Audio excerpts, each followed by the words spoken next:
The subcommittee will come to order. Good morning, and thank you all for being here. I ask unanimous consent that members not on the subcommittee be permitted to sit with the subcommittee today and ask questions at the hearing without objection. It's so ordered. I want to welcome everyone for being here today. Our hearing on building a 21st century infrastructure for America, improving water quality through integrated planning. Communities all across our nation are facing increasing regulatory enforcement, financial pressures to address sewer overflows and other aging water infrastructure issues, as well as other burdensome regulatory challenges that have become priorities in recent years. These include more stringent and widespread regulation of stormwater discharges, daily loads, total maximum daily loads, nutrients, and other pollutants, public drinking water systems, which could lead to many communities having to install and operate at great expense advanced treatment, removal, and prevention technologies. A large portion of these regulatory mandates are going unfunded by the federal and state governments, with the result that many municipalities have had to make substantial increases in investments in wastewater and public infrastructure, to the point that many communities and ratepayers are now increasingly getting economically pressed to the limit. And I want to give some examples of what that looks like. In my home state of Louisiana, we have situations where the city of Baton Rouge, where I'm from, we're under consent decree. The city of New Orleans, under consent decree. The city of Shreveport, under consent decree. St. Louis region has a $4.6 billion consent decree. Atlanta, $4.1 billion. Indianapolis, $3.1 billion. South Bend, $861 million. And that city has a population of approximately 100,000. So you can do the math there. Lima, Ohio, a population of 38,000, has a consent decree costing approximately $150 million. In Chicopee, Massachusetts, they had to raise rates by 134%. The residents now pay more than $700 a year. Baltimore had to raise rates by approximately 9% per year for each of the last 8 years, with the exception of 1 year where there was approximately a 4% increase. And in Washington, D.C., the average household for 4 to 6 people is charged just under $100 a month. No one is sitting here saying that we shouldn't have regulations. No one's saying that we shouldn't respect our environment, that we should be discharging polluted water.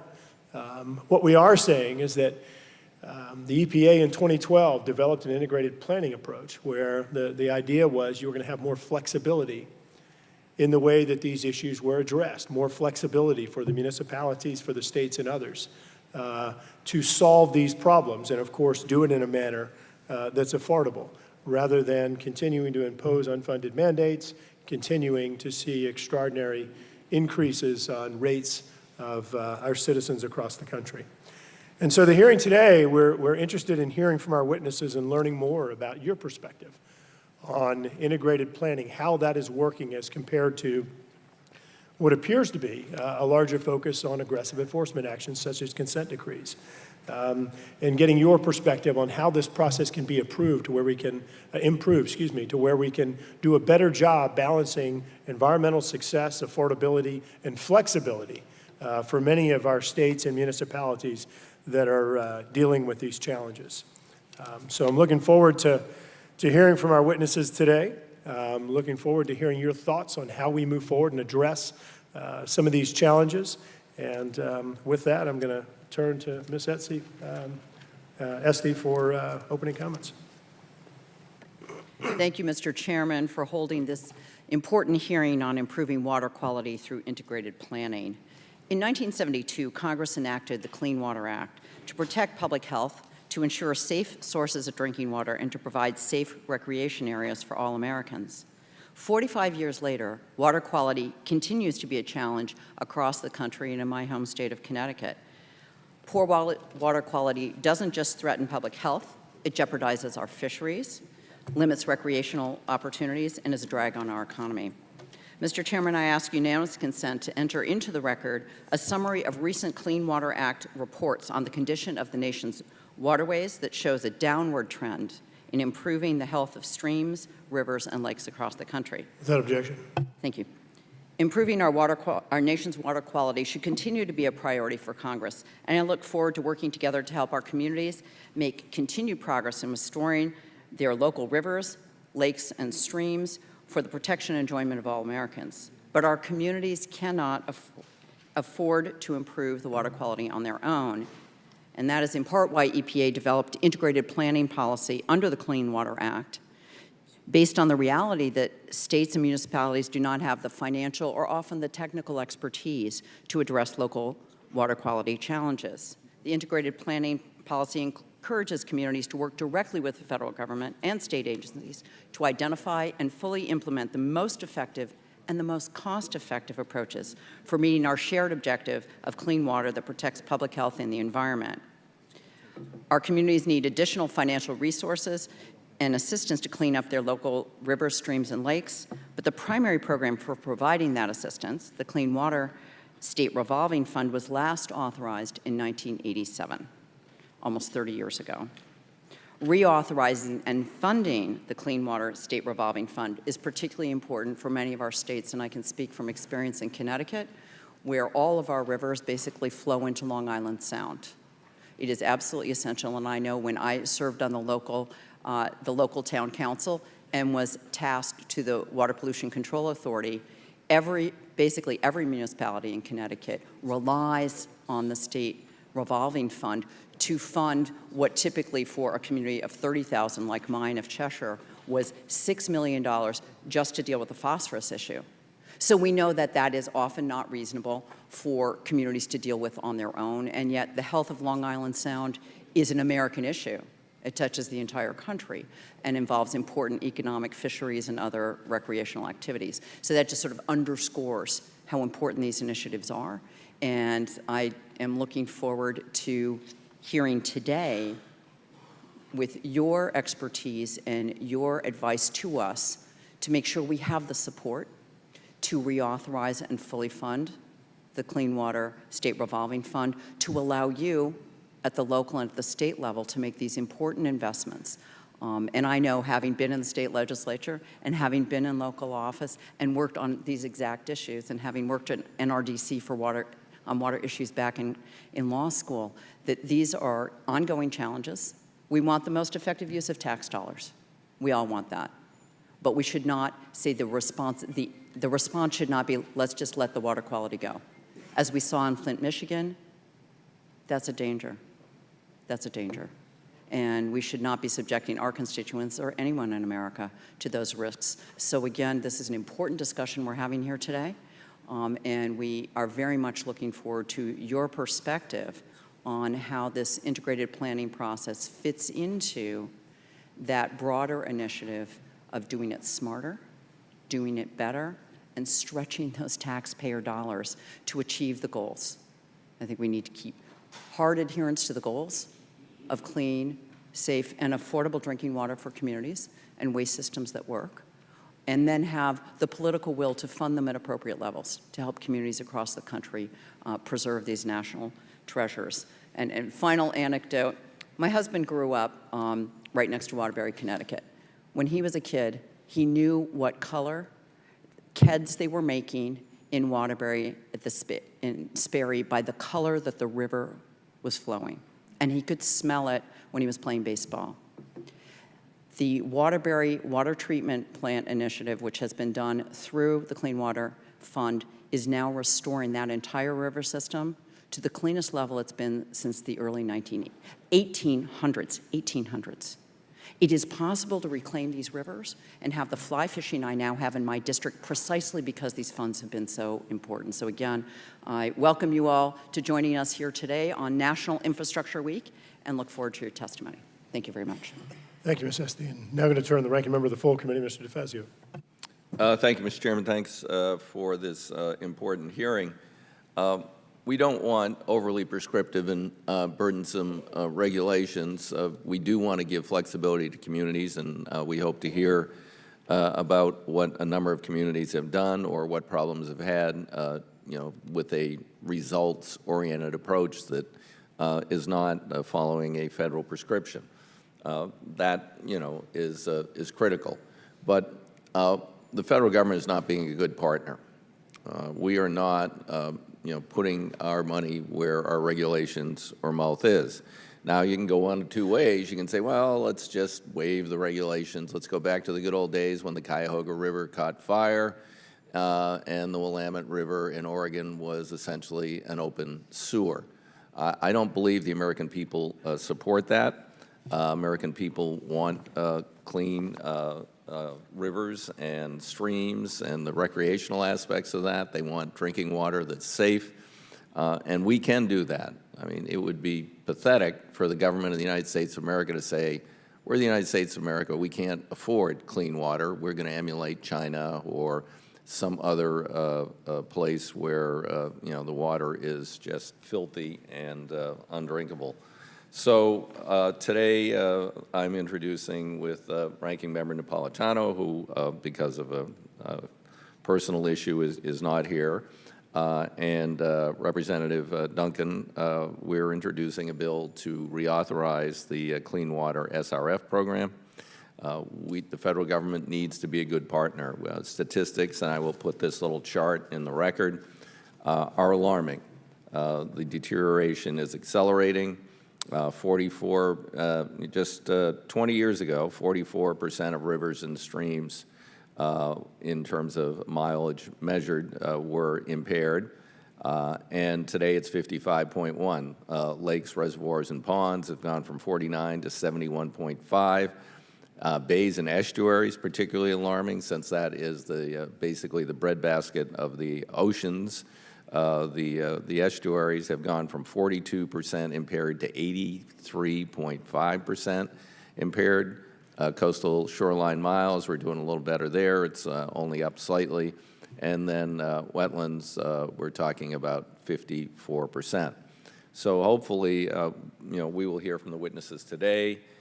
Perhaps Congress needs to, move the EPA toward a more results-oriented approach with more flexibility. I had a city in my district that developed a very, very innovative way to deal with wastewater, and I'm sure others around the country have done that. So I'm looking forward to the testimony, and hopefully we will take action and reauthorize the Clean Water SRF program. Thank you, Mr. Chairman. Thank you, Mr. DeFazio. Before I begin introducing our witnesses this morning, I need to dispense with some unanimous consent. Request, ask unanimous consent that written testimony submitted on behalf of the following be included in the hearing record from the Environmental Protection Agency, from the National Association of Clean Water Agencies. Is there any objection? Without objection, so ordered. Ask unanimous consent that the record remain open for 30 days at the hearing in order to accept written testimony for the hearing record. Without objection, it's so ordered. I ask unanimous consent that the record of today's hearing remain open until such time as our witnesses provide answers to any questions that may be submitted to them in writing. Without objection. I ask unanimous consent that the following statements and letters be made part of the hearing record for today. First, a statement from Representative Martha Fudge of Ohio. Second, letters from several conservation organizations, including American Rivers, the American Sustainable Business Council, Earth Justice, the League of Conservation Voters, NRDC, and the Southern Environmental Law Center. Without objection, so ordered. Without objection. Thank you. This time I recognize Mr. Rikita to introduce the Honorable Pete Buttigieg. How'd I do? Is that all right? All right. Thank you. We'll get to that, Chairman. Maybe not quite. Pete. Thank you, Chairman, and thank you for your leadership in organizing us here this morning. I'm happy to take this opportunity to welcome before our subcommittee a fellow Hoosier, our executive branch leader in South Bend, Indiana, Mayor Pete Buttigieg, just like it's spelled. Mayor Buttigieg was first elected mayor in 2011 as a young man and is currently serving in his second term. Mayor Buttigieg is testifying before the committee chairman representing the Conference of Mayors. South Bend is the fourth largest city in Indiana with a population of just over 100,000 people. It's also home, of course, to one of the most prestigious universities in the world, the University of Notre Dame. But perhaps more importantly, it comes also very close to rivaling Whiting, Indiana, as the best place in the Midwest to get a good pierogi. As the mayor will explain, South Bend also has a unique history, perhaps unfortunately, with the Clean Water Act. South Bend is currently under a consent decree, which is in essence a mandate placed upon them by the federal government, but without any funding from the federal government. These burdens placed on our local governments need to stop, and I look forward to hearing from Mayor Buttigieg and all our witnesses on this matter. I yield back. Reserving the right to object to the description of Notre Dame, recognize Mayor Pete for 5 minutes. Is your microphone on? How about now? All right. Thank you, Chairman, and thank you, Congressman Rokita, for the gracious introduction. I'd welcome you for a comparative pierogi tasting, and we can settle that question about whiting. I want to thank everyone here for paying attention to an unglamorous but extraordinarily important issue for us. As was said, South Bend is a medium-sized city. We got about 100,000 people. As a mayor, I'm proud to report we're seeing our fastest population and economic growth in a generation, but we are still struggling economically in many ways. Over a quarter of our population lives below the federal poverty line.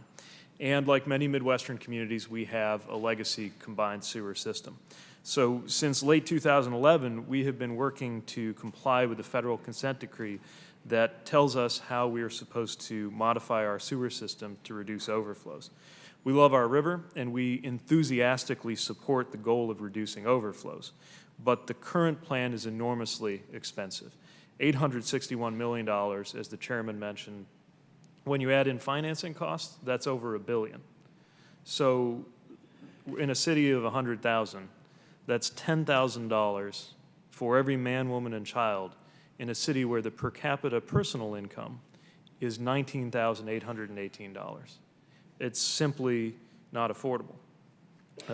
1 out of every 10 households in our city would spend 14% of their income as a household on the wastewater portion of their bill. Low-income families can't afford it, and we also can't afford to have our economic competitiveness diminished by wastewater rates that make us uncompetitive. And I cannot believe that this set of harms was ever intended in part in the Clean Water Act. I do want to tell you about the progress that we've already made. This is a 2-phase plan. We've already executed phase 1. We invested $150 million to do that. I'm also sometimes heard boasting that South Bend has the smartest sewers in the world. Beginning at the initiative of my predecessor, our city established a network of Wi-Fi enabled small sensors deployed throughout the system that allows us to optimize the flow. Because of those two things, we've already reduced our overflows by 75%. We've gone from over 2 billion gallons annually to less than 500 million.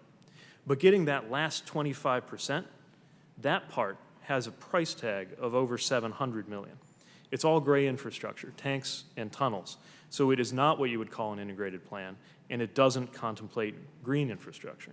Now, thanks to that smart sewer data that I just mentioned, we've been able to model with much greater accuracy the plan that we agreed to. And what we've learned is that it is not only more expensive, but actually less effective than originally envisioned. And yet, as of now, we are required to go forward with it. We have figured out a way to meet the objectives for dramatically less, from $713 million to about $200 million, through a smarter, greener plan, but only if we're allowed to implement it. So what communities like South Bend need most of all is flexibility. Rigid long-term control plans that do not evolve with technology and don't use an integrated approach are not meeting the goal of protecting our national waters efficiently and affordably.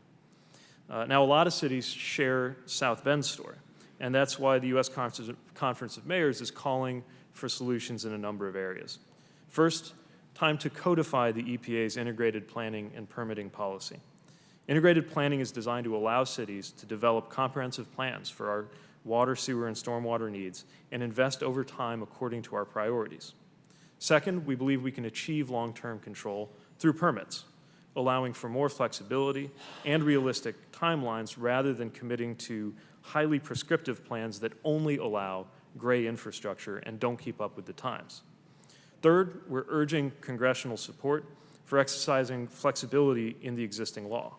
The Clean Water Act allows EPA to use flexibility in what are called use attainment designations, allowing for common sense variances, but that flexibility is applied very unevenly across the system and across the country. And fourth, the conference urges eliminating civil penalties for local governments working in good faith. We believe that civil penalties should be reserved only for those units that refuse to achieve progress, not for those doing our best to serve citizens affordably. Now, the conference favors Bill 465, but all of the bills that are being discussed recently are positive steps forward, and we thank members for paying attention to this. We think that financial impact threshold triggering a discussion, not a rollback, but a discussion of flexibility is urgently needed in cities like ours. And we believe overall we need to rethink about how to clean up our lakes and rivers as effectively and cost efficiently as possible. Again, I thank the committee for your attention to this matter. I would refer you to our written testimony for more detail, and I look forward to this morning's discussion. Thank you, Mr. Mayor.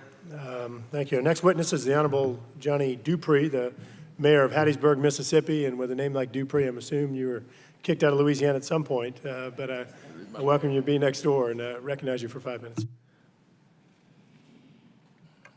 Good morning, Mr. Chairman, Chairman Graves, and to Congresswoman Esty, and members of the subcommittee.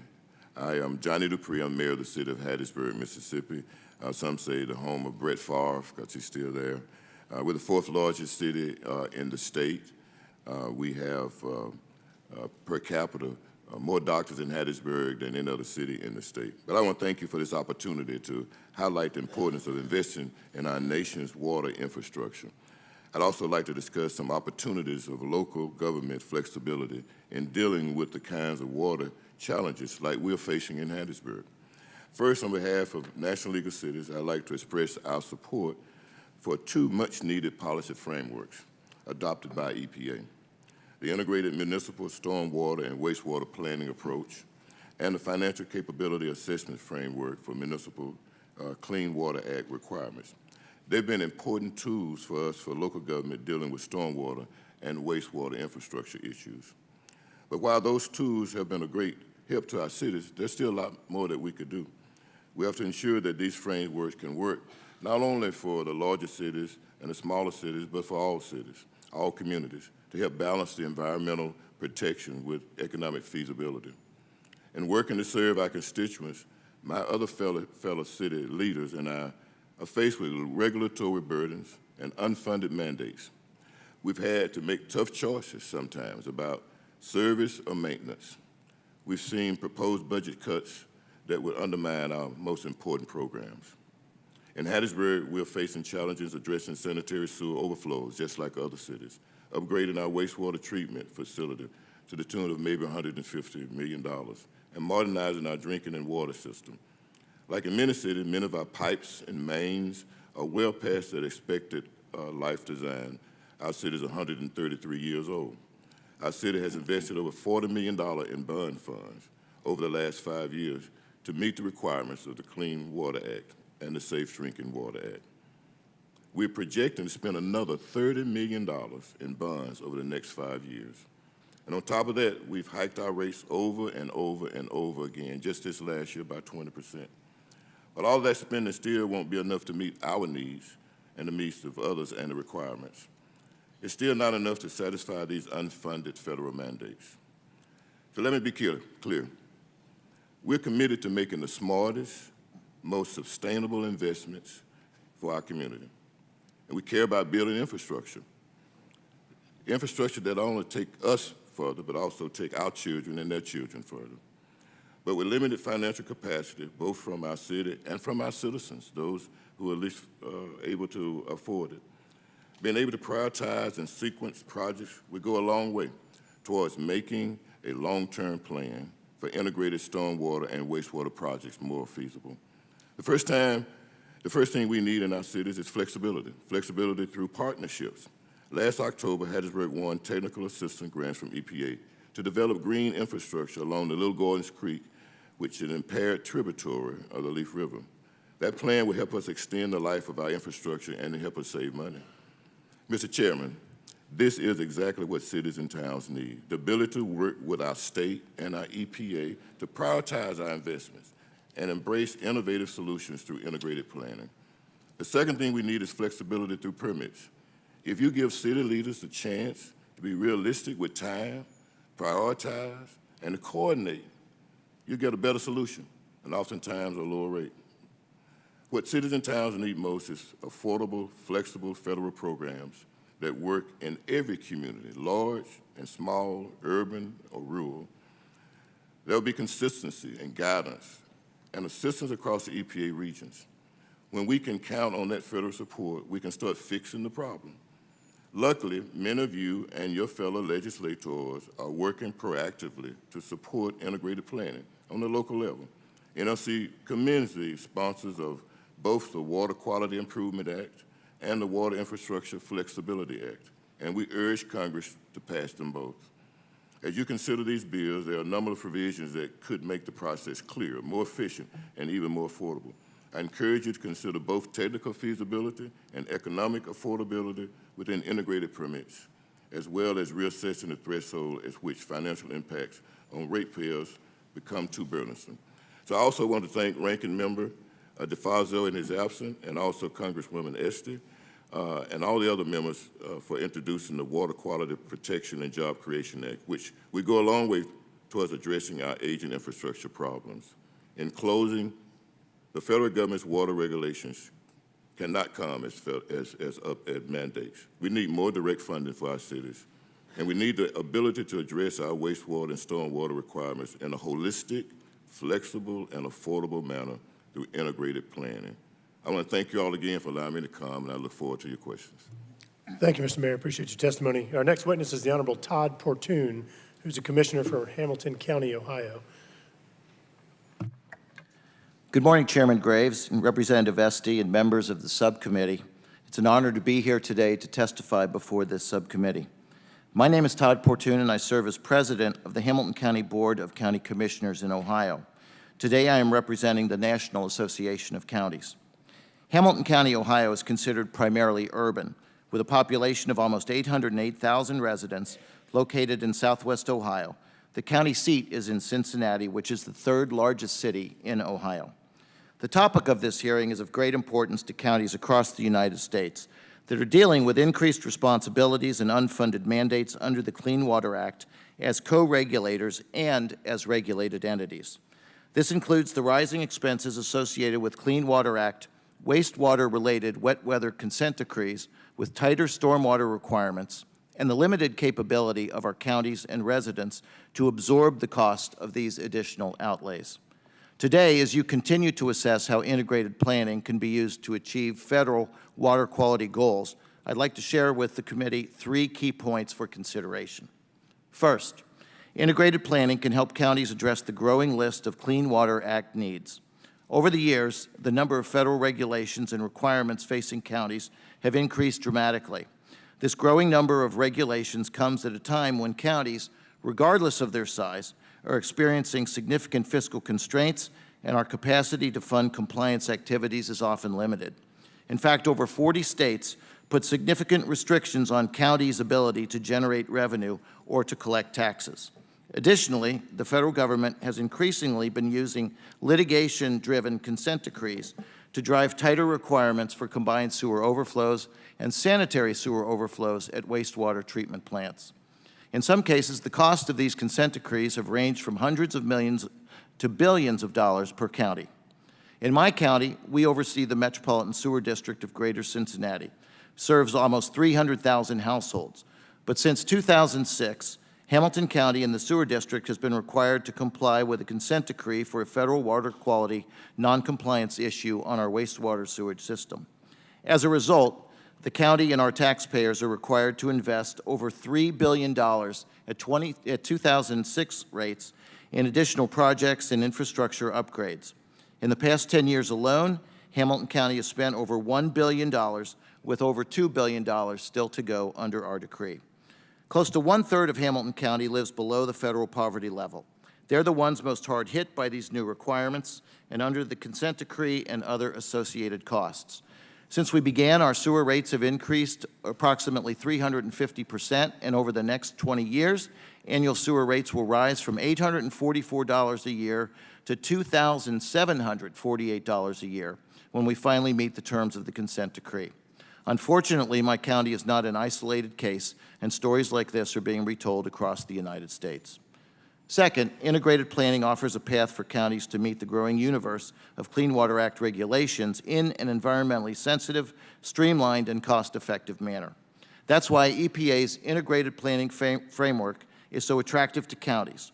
Recognizing that water affordability is a huge problem, EPA set in place a framework to allow EPA regions to work collaboratively with states and impacted local governments across the universe of water mandates.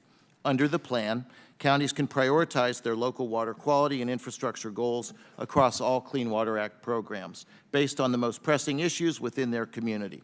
Had this been available to us at the very beginning in lieu of a consent decree, Hamilton County could have saved county residents a lot of money. Unfortunately, to date, the EPA regional offices have not used integrated planning to the extent that they could. Which brings me to the final point. Congress and the administration have a perfect opportunity today to protect water quality in ways that are affordable to counties and their residents. This opportunity has been created by a number of bills that have already been introduced, including those that have moved through committee in the Senate. We thank the sponsors of those bills for their work toward passing legislation to codify EPA's integrated planning framework. In conclusion, and on behalf of America's 3,069 counties, we thank you, the subcommittee, the opportunity to testify today about providing us, America's counties, with the flexibility to work with the EPA as a true partner, saving county ratepayers nationally close to hundreds of billions of dollars in the process, while meeting Clean Water Act requirements. I'll be happy to answer any questions that the subcommittee may have, and I refer to the written testimony as well that we have submitted on behalf of NACO. Thank you very much. Thank you, Commissioner Porter. Appreciate you being here. This time I recognize Mr. Gibbs to introduce Mr. Craig Butler. Thank you, Chairman. It's my pleasure today to introduce Craig Butler. He was appointed by Governor Kasich in February of 2014 as the Director of the Ohio Environmental Protection Agency. Previously, he was the Assistant Policy Director of Energy, Agriculture, and Environment at the EPA. He also served as the Chief of Ohio's EPA Central Southeast District offices after graduating with honors from the Mansfield University in Pennsylvania with a BA in geography and environmental science, and also a master's degree in environmental science from Ohio University. He's been a public servant for more than 24 years, and he's a pragmatic regulator and proponent of finding innovative ways of solving water quality issues. And it's refreshing to have a director in Ohio that understands the relationship between business, economic growth, and how that can enhance and improve environment and protect an environment. And so it's my pleasure today to welcome my good friend, Director Butler, as he's here on behalf, testifying on behalf, representing the Environmental Council of States. I yield back. Thank you. Chairman Graves, Representative Etsy, Representative Gibbs, thank you for the introduction. Members of the subcommittee, good morning. I am Craig Butler. I'm Director of the Ohio Environmental Protection Agency, testifying today as a Water Committee Chair and Executive Committee member of the Environmental Council of States, national nonpartisan organization whose members are the leader of state and territorial environmental protection agencies across the country. ECOS members include leaders of your state's environmental agencies, including Louisiana Department of Environmental Quality, California Environmental Protection Agency. Communities large and small across the country are working hard to provide a wide array of municipal services, including delivering clean water, safe drinking water, and managing cleaning municipal wastewater, stormwater as required by federal, state, local law, and regulation. State regulatory agencies like mine are working with them to deliver the clean and healthy environment we all deserve and want every day. As you know, wastewater management requirements under the Federal Clean Water Act traditionally are approached in a silo, with communities directed or required to plan and expend resources on wastewater and stormwater obligations independently. This segmented approach fails to allow communities to consider how to strategically assess and pace total compliance investment in making wastewater and stormwater investments, sometimes resulting in unrealistic commitments and compromising other community health and environmental investment needs. Looking at the cost cumulatively allows communities to determine their best collective path forward with integrated considerations of household economic health, community borrowing potential, public health and environmental protection goals, especially as ordinary citizens today pay for 95% of water and sewer infrastructure development, rehabilitation, and operating cost. In Ohio, we've documented clean water needs that exceed $14.5 billion over the next 20 years, including some communities that have multi-billion-dollar consent orders to correct combined sewer flow overflows. This is not only a big city problem, however. We have communities ranging from medium to very small urban to rural, and have financial obligations to fix staggering problems with failing wastewater infrastructure. And at the same time these obligations are increasing, the portion of household income dedicated to water and sewer bills is outpacing inflation. These communities need the ability to prioritize and then address with flexibility. This also does not include drinking water infrastructure needs in Ohio that are including over $12 billion under that same time period. Integrated planning is one such strategy. Integrated planning can lead to more sustainable and comprehensive solutions, such as green infrastructure, that improve water quality to provide benefits and enhance community vitality. It is really important to note that the integrated planning is not about changing existing regulatory or permitting standards or avoiding necessary improvement. Rather, it's an option to help municipalities meet their clean water obligations while optimizing their infrastructure investments through sequencing of their work. Embarking on integrated planning process requires meaningful investment and time. Nothing can be more discouraging than uncertainty over whether a plan will be accepted by a regulator when it's appropriated for dialogue. Clarity in the Clean Water Act and certainty of support of the U.S. EPA would lessen this risk, and communities would want to invest time and resources in the process. While integrated planning is supported by the 2012 EPA policy, it has supported the pilot projects, integrated pilot projects. Limiting uncertainty through legislation would give communities more needed support to explore these tools for smart investment. In Ohio, we use these tools in the Clean Water Act to minimize uncertainty to communities, and we want to pursue integrated planning. We use a phased Clean Water Act permitting approach, which phases requirements on a typical 5-year renewal schedule for their NPDES or discharge permits, where permits can be modified in a mid-cycle to respond to economic change and challenge. It also allows project priorities and permitting process to incur collaboration rather than conflict and enforcement. Ohio has the lead on 72 of 89 combined sewer overflow communities. 95% of these have long-term control plans that integrate integrated planning. The other 17 communities have negotiated federal consent orders. I'll give you one example where we have the city of Springfield in Ohio that has used a phased approach to plan and implement critical wastewater upgrades through the permit. It's avoided enforcement, and litigation and compliance schedules were incorporated into the permit, where we jointly prioritize projects to achieve large amounts of CSO reductions in a very short period of time. In essence, we believe state and federal regulators should work together to create opportunities for communities to plan collaboratively. Communities are often best suited to assess their needs and shape their own priorities, and integrated planning helps them do this. The integrated planning process promotes conversation with EPA and state regulators, and those early conversations can prevent litigation costs as a result. ECOS appreciates members of the House and Senate in bringing the issue forward. We appreciate the work of fellow Ohioans on the issue, Senator Portman, sponsor, and Senator Fisher's Senate 692 and the Water Infrastructure Flexibility Act, and Ohio Representative Lada and co-sponsoring the House version, H.R. 1971, introduced by Representative Smucker, and the third bill, H.R. 465, Water Quality Improvement Act of 2017. In closing, I'll say it's encouraging to see several members of Congress looking at ways to use integrated planning and be more accessible. The Clean Water Act, in this case, can be a specific and focused amendment, could add much-needed clarity to benefit communities. Mr. Chairman, Ranking Member, and members of the committee, I thank you for the opportunity. On behalf of ECOS today, I'll be happy to answer any questions. Thank you. Our next witness is William Spearman III from WE3 Consultants. Mr. Spearman. Good morning, and thank you, Chairman Graves and Representative Esty, for holding this important hearing and for inviting me to participate. My name is Bill Spearman, and I'm a water resources engineer from Saluda, South Carolina, which just happens to be located in Congressman Jeff Duncan's district. I have over 40 years of experience in stormwater management and watershed management at all the federal, state, and local levels. I also currently serve as the Director at Large for the American Public Works Association that I'm representing today for environmental management. APWA is an organization of nearly 30,000 members that provide the public works infrastructure and services which are essential to our nation's economy and the quality of life we all enjoy.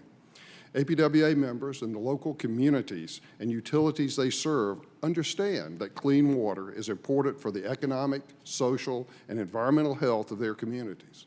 However, these local communities also recognize that protecting water quality is only one of the issues competing for their limited resources.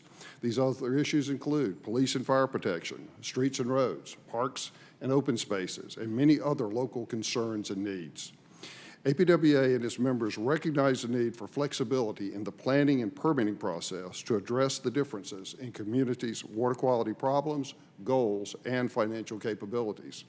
Integrated planning and permitting should provide this flexibility.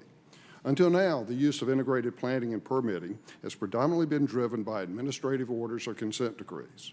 Permits, though, allow for flexibility, which may address the needs of individual communities as opposed to consent decrees, which may result in penalties and fines if a community is unable to meet the requirements in the consent decree in the specified time periods.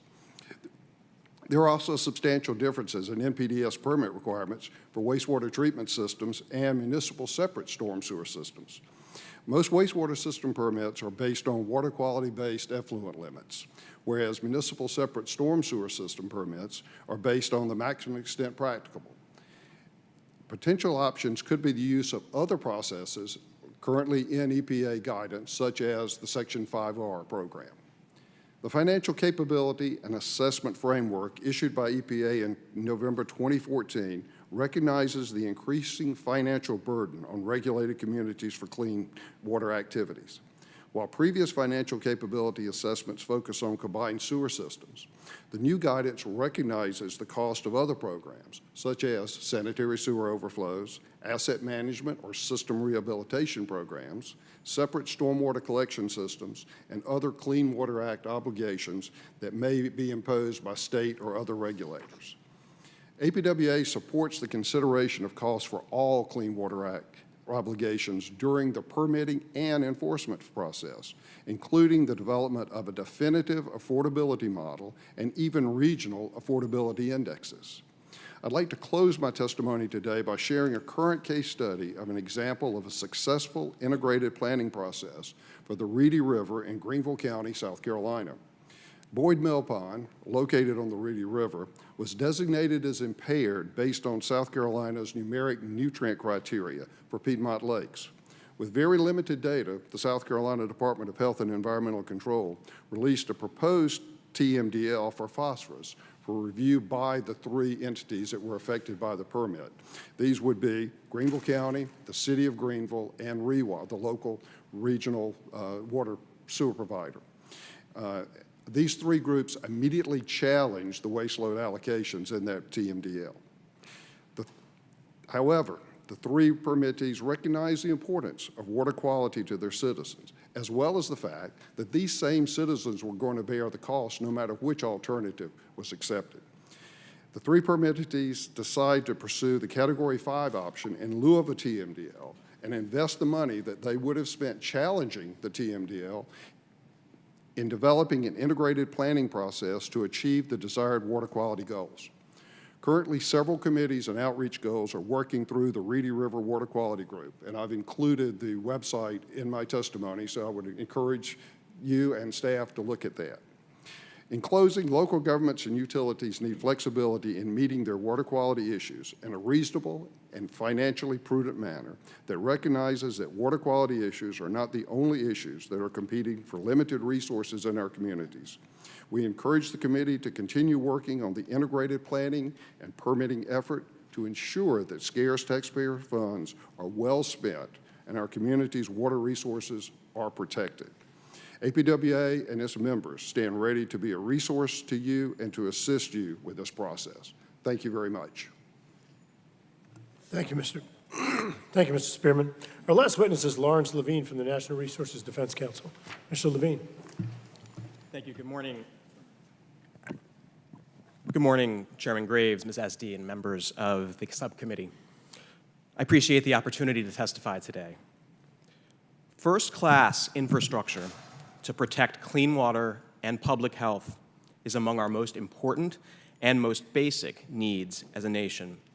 America's municipal wastewater and stormwater infrastructure is outdated and failing due to decades of deferred maintenance and a failure to update pollution control technologies.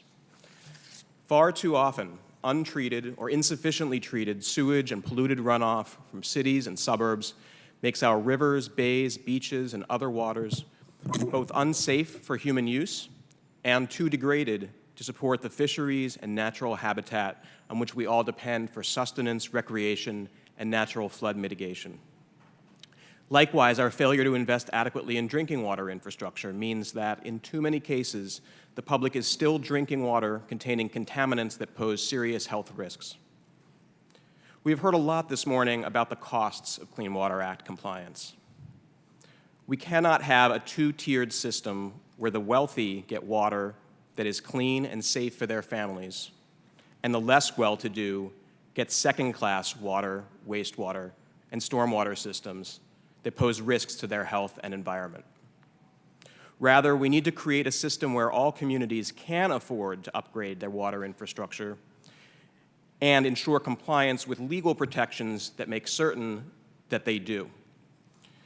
In regard to integrated planning, there are two key points I would like to emphasize. First, integrated planning is a valuable tool for complying with Clean Water Act requirements, but it must not be used to water down those requirements. When done properly, integrated planning encourages communities to look at all of their Clean Water Act requirements holistically and identify ways to sequence investments to attain the greatest health and environmental benefits in the least amount of time. This encourages the use of solutions like green infrastructure, which save both money and time by addressing more than one community needs simultaneously. Integrated planning must not be confused with approaches such as H.R. 465, the Water Quality Improvement Act, that would roll back Clean Water Act standards that protect public health and the environment. Second, discussions of integrated planning must occur in the broader context of the need for increased water infrastructure investment at all levels of government, and the need to fund that investment in ways that ensure affordable access for all to safe and sufficient water, wastewater, and stormwater services. Without addressing these two needs, integrated planning alone will not solve our water infrastructure crisis. NRDC offers the following specific recommendations. Integrated planning under EPA's 2012 framework should be used appropriately as an important tool for cost-effective and expeditious compliance with the Clean Water Act. Congress should not pass any legislation that uses integrated planning to roll back Clean Water Act protections. Likewise, the concept of a community's financial capability must not be distorted to undermine public health and environmental protection. Permittees must take advantage of opportunities to improve affordability for ratepayers, and especially for low-income households, before cost concerns are considered as grounds for extending compliance schedules. Any consideration of cost must also consider the benefits of clean water and green infrastructure. Congress should establish a low-income water and sewer assistance program and should support the creation and expansion of complementary programs at the state and local levels. NRDC supports H.R. 2328, which would create a pilot program, and we further recommend that Congress create such a program nationwide. Federal policy should promote local water, sewer, and stormwater rate structures that are fair and equitable to low-income households, as well as best practices that reduce costs for all customers, such as asset management, green infrastructure, and water efficiency. Congress should increase the cap on the amount of state revolving fund assistance that states can distribute as grants. A revised cap should provide incentives to states to invest more in water infrastructure and to direct more financial support to low-income communities' water infrastructure needs, to environmentally innovative projects, and to projects that prepare our water systems for the impacts of climate change. Finally, Congress should triple the current annual appropriations to the SRFs and direct the additional funds to priorities that are currently underfunded, such as lead service line replacement, green infrastructure, water efficiency, and climate resilience. Thank you for the opportunity to testify today. NRDC looks forward to working with the subcommittee on bold and effective solutions to our nation's water infrastructure challenges. Thank you very much. I appreciate all of your testimony. I'm going to first defer to the gentleman from Ohio, Mr. Gibbs. First round of questions. Thank you, Mr. Chairman, and thank you for holding this hearing today. You know, I want to just go back for a minute. When the Clean Water Act was passed, I believe it was set up to be a partnership between the federal government and the states, where the states would implement and enforce the Clean Water Act under the guidance of the federal government. And I want to get this out because I don't think the public understands maybe what's happening. with these consent decrees.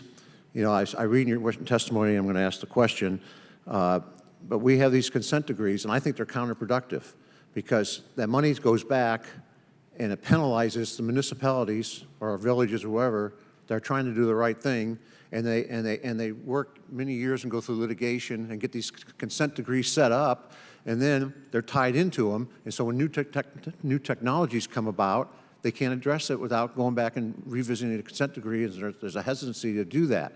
And so I know the mayor from South Bend, Mr. I'll just call you the mayor from South Bend. He's fine.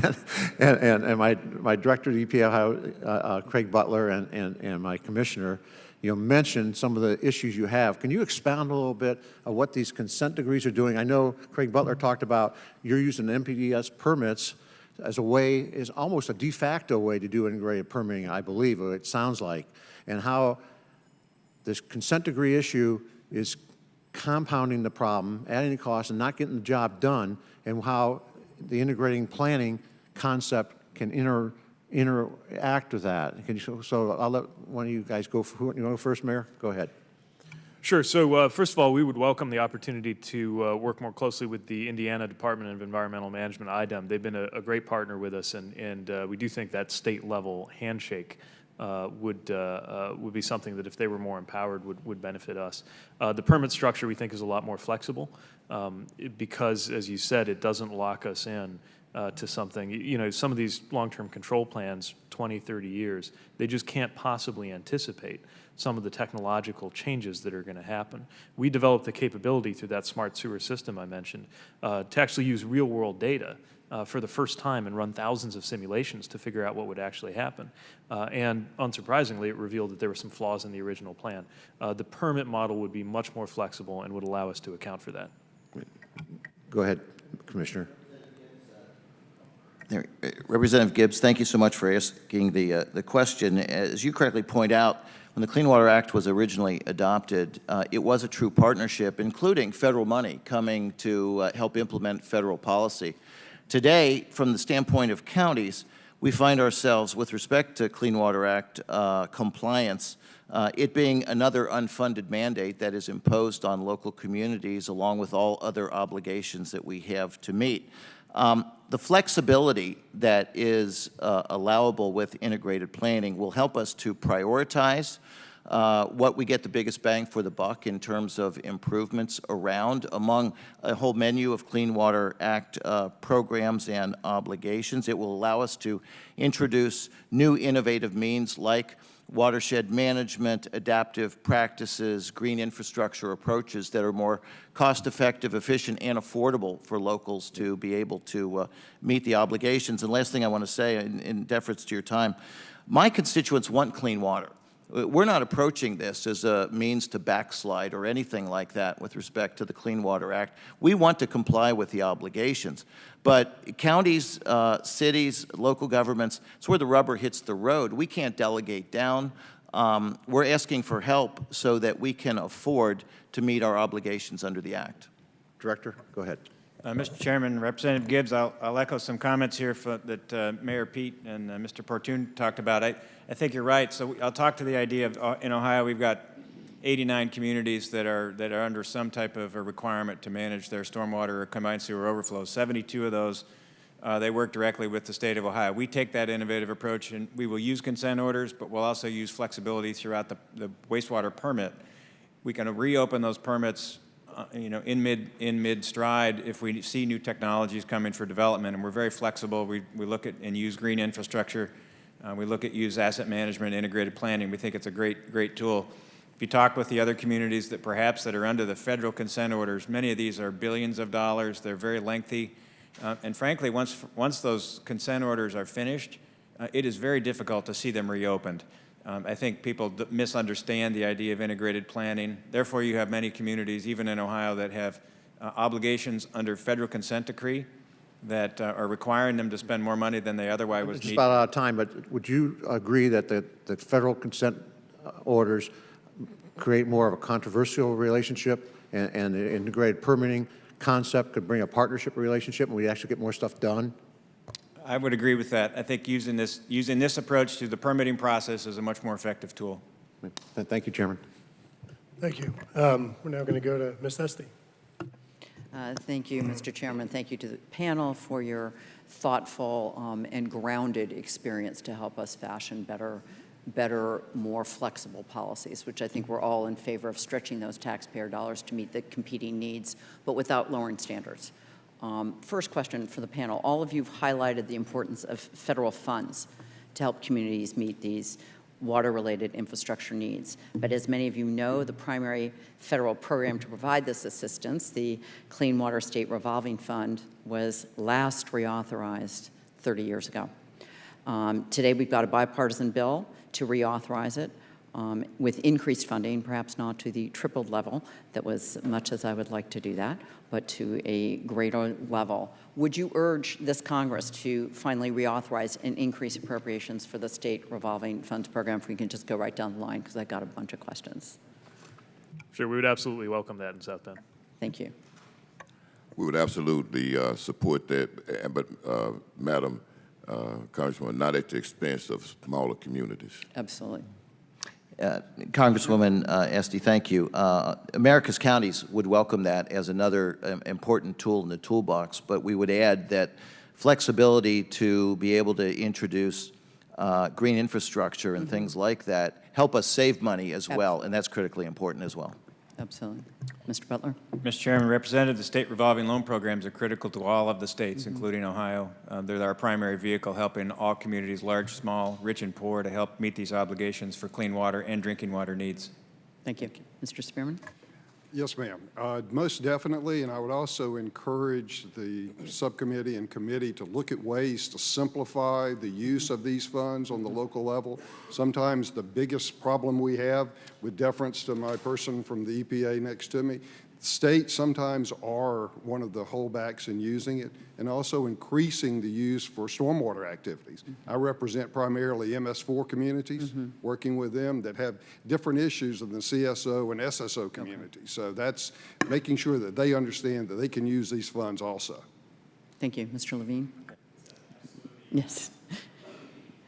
Absolutely, yes. And you you. heard in our recommendations, a significant increase we believe is needed, and some changes in the cap in order to encourage more grants and encourage more environmentally innovative projects. Absolutely. So I think we are all in agreement. I know Chairman Graves and I have talked about this, the need to integrate new processes, new ways of doing things, again, to have the best technologies and the best practices in place and not be locking in older, less useful and often more expensive. So we're all committed to doing that, and your support as we go through this process will be vitally important for us to design the most appropriate legislation going forward that provides that measure of flexibility. Second question, I would contend that in addition to providing additional resources for those unfunded federal mandates, which those of us who have served in local office all really hate because our taxpayers, we've got to raise the money from them.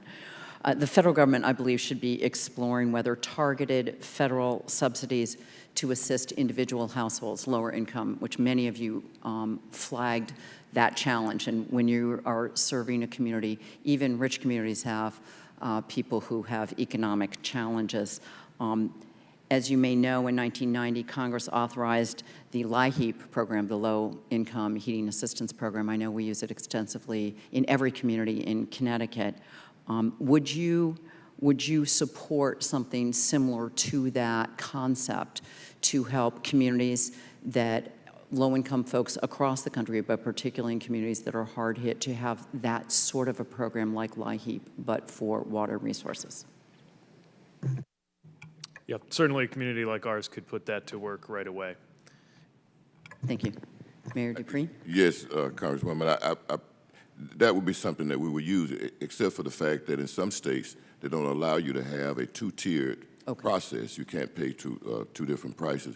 The other thing that I would say on that is that median income that I think has been set by this whole process needs to be revisited and maybe set it based on a lower tier than on a 2% median income. All right, thank you. Congresswoman Esty, thank you for introducing another innovative approach to this. The main reason why Clean Water Act compliance is not happening across the board is due to the lack of funding, and that's directly related to the over-reliance on the medium household income approach to all of this. So anything that would help to reduce reliance on MHI as a primary tool with respect to funding and would help our poor and the working poor to be able to assist in the obligations under the Act would be another important tool in the toolbox. Thank you. Bringing new tools to the table to help us with low-income communities, in addition to the good work through the SRF programs, would be welcome. Thank you. When I go around and create stormwater utilities, one of the main issues that the local governments have is how it will affect their low and moderate income folks. And this type of program would definitely help these communities generate the needed funds they need to help support the other goals of the Clean Water Act. Yes, absolutely, again. And the bill that's pending right now to create a pilot, we believe is a good start, but actually should be expanded as a nationwide program, exactly as you say, similar to the LIHEAP program and fully funded to meet the needs. Exactly. Thank you very much, and I see we're over. I appreciate your indulgence, Mr. Chairman. Yes, ma'am. Thank you very much. Recognize myself for 5 minutes. In a previous life, I served as a non-federal partner with the Corps of Engineers on a number of projects, and we grew increasingly frustrated with that relationship. And there were a number of projects where we found that we could build the entire project by using the Corps of Engineers cost estimates and our 35% cost share. We could build the entire project. Let me see if I can just say that again. So if it was a $100 million project, our cost share was $35 million. There were a number of projects where we could build the whole thing for $35 million. Mayor Pete, I want to go back to something you said, if I heard you correctly. You said that, according to my notes, $810 million is the value of the consent decree that you're facing right now. Is that accurate? That's right, not including the financing cost. No, and what you said would perhaps exceed $1 billion. If I heard you correctly, you said that with flexibility, including the use of green infrastructure, you believe that that cost could be reduced to what again? That's right, so we got about 150 in already. The remaining 700 some could be reduced to 200 million if we're allowed to use the new approach. It's extraordinary. And look, we can certainly find a lot of things to fight about, and that's always fun to do. Of course, I'm kidding. But listening to all your testimony, each one of you, I think, used the word flexibility. You stressed the word flexibility. I don't think there's anyone who's sitting on the panel who has any desire to trash our environment or have your citizens living in a state that's unhealthy, in an environment that's unhealthy, where you risk your citizens' health and safety. I assume that's okay to accept. In many cases, folks think that all we need to do is throw more money at problems. And in some cases, that is the solution. But I think in this case, it may be a little overly simplistic and unrealistic in some cases, because I know that local governments are strapped for cash. I know that many states, including my home state, we're running into significant financial problems. And the federal government, of course, with our $20 trillion debt, doesn't have unlimited financial resources. I really think it's important that as we move forward in this legislation, we continue to get your ideas on that flexibility. I mentioned earlier that the city of New Orleans is under consent decree. The city of New Orleans, we worked with them in my previous life, where we actually began building wetlands assimilation projects to complete the treatment process in the central wetlands, working with St. Bernard Parish and the city of New Orleans, where we're restoring wetlands, which is an objective we have, and at the same time doing the final stages of sewer treatment. Do any of you, Mayor Dupree perhaps, do you have any other thoughts on the flexibility, and if you were given more flexibility, any assessments in terms of what kind of reduction that would potentially have in your work? Yes, sir, Mr. Chairman. I honestly believe that if we look at partnerships, and I'm talking about federal, state, and local, we're under federal consent decree right now. We're under federal court order. If we had the ability to partnership, we could do things like public-private partnerships. that would lower the cost. We could do things like design, build, operate, which would lower the cost. If we could work and have the opportunity to do that, some states don't allow you to have that. So if we have the support of the federal government and the state environmental quality, then we could probably lower those costs, because then there's a partnership. And we're not asking for money then, we're asking for innovative ways and flexibility to do things we're not allowed to do at this point. Thank you. Mr. Spearman, I assume you have multiple clients that you work with. Do you have any examples or anecdotes of cost reductions that would occur as a result of flexibility and perhaps even better environmental outcomes? Well, I think that there are a lot of options available to us today. We have problems with the states and sometimes the regions and EPA not necessarily being flexible enough to allow the things that are out there. I mean, we've had a policy on integrated planning and permitting for several years now. And, you know, you're having to look at codifying these requirements to kind of force the issue forward. And that's something that's very important. There seems to be a disconnect sometimes between Washington, the region, and then the states and down to the local level. So anything that we can do that to improve those communications and direction, and I think this hearing is a great start at that. You know, that was actually going to be my next question was, I'm curious with the integrated planning policy implemented in 2012, did any of you have any inside information or any insight as to where this disconnect is occurring in terms of between the reliance on enforcement rather than having a more flexible approach as identified or I think contemplated in the integrated planning process? Mr. Chairman, if I may, Todd Porter on behalf of NACO, and thank you for raising the issue. I've been involved in working on this matter dating back to 2007.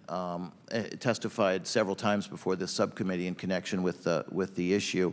The integrated planning policy that was brought forward in 2012, I'll acknowledge was a great step forward. But what has happened since then is rather than EPA working more toward the flexible approach, has been more reliant on consent decree enforced litigation, largely because, in our opinion, what we've seen, largely because the data that supports the old gray build approach to fixing sewers has been around for so long, it's much more reliable, and with respect to enforcement activity, there's a greater need in the regions or desire in the regions to rely on all of that reliable data. The green infrastructure data is not quite as voluminous as it is otherwise. So there's been a natural tendency to fall back on enforcement approaches to this than moving forward with the flexible approach. I want to add very quickly to your previous question, though. You could please wrap up over time. Oh, I'm sorry. Thank you. I think we're going to go to Ms. Johnson for 5 minutes. Thank you very much, Mr. Chairman and Ranking Member, for holding this hearing. I don't know that there is a subject that's more important to the citizens or to municipalities than relying on the water that we drink. And we know there are many challenges that states and localities face in coming into compliance with the legal requirements of the Clean Water Act.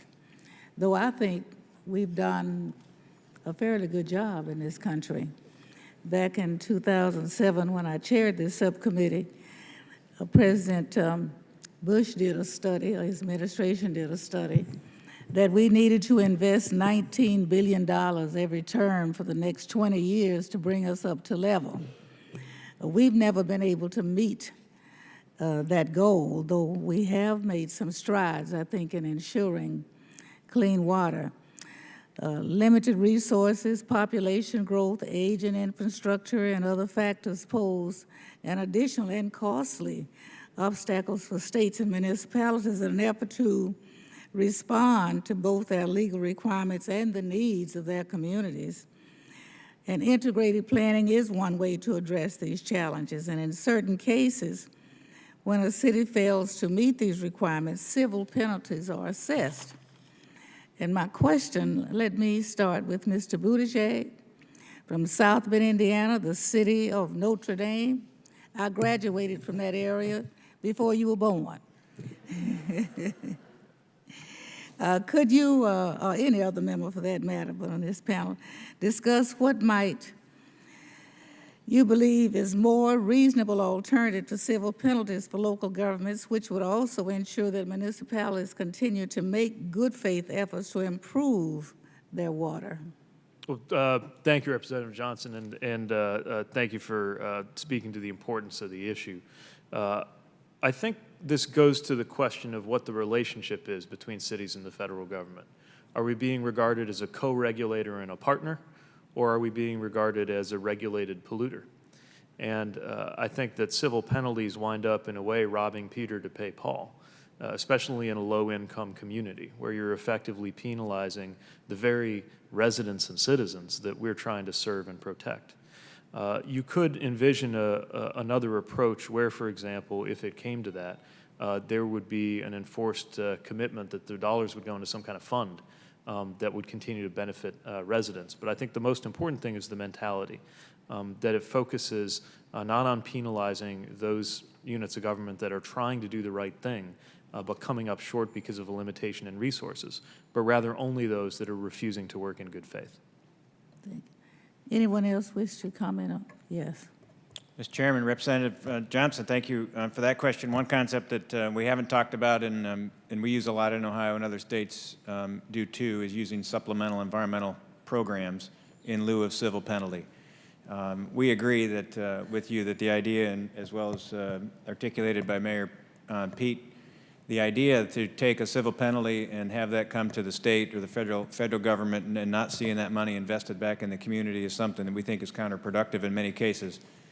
There may be an opportunity in some cases where you have to use civil penalty as a tool, but in many cases we think that money should be and could be plowed back into the community through supplemental environmental projects on other further upgrades to the drinking water, wastewater systems, green infrastructure, integrated planning or asset management, or just any small number of tools where you can invest those dollars and see them pay multifold dividends to the community. Thank you.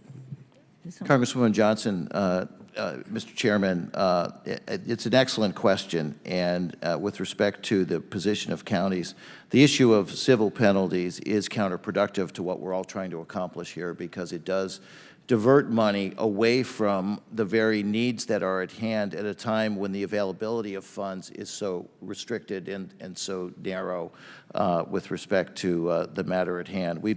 Flexibility, of course, the ability to apply things that provide more efficient and effective ways to do this that save money is also something that's critically necessary. And we would also add that a focus on water quality instead of just simply volume reduction in approaches to things puts the issue right back where it needs to be. But at the end of the day, we want to have a partnership with EPA and not be considered, and I think Mayor Pete put it very well, as regulated water polluters. We're all working for the same thing. Thank you very much. My time's expired. Thank you. I recognize Mr. Massey for 5 minutes. Thank you, Mr. Chairman.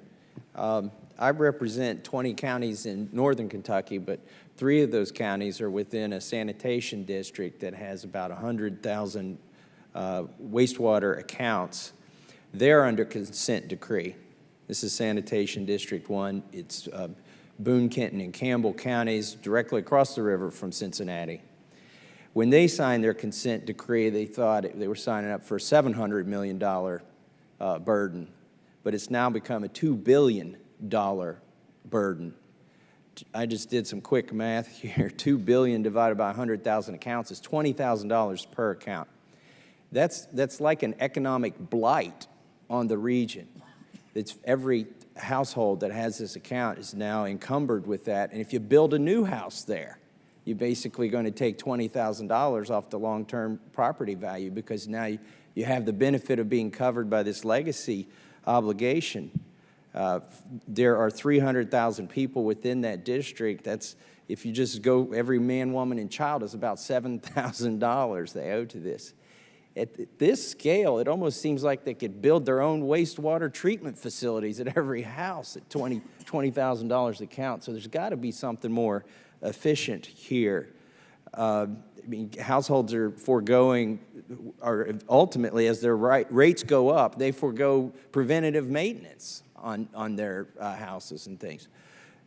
Mayor Buttigieg, I want to ask you, what are some of the things that you're not able to do now that you'd like to be able to do? Because I'd like for my community to have that flexibility as well.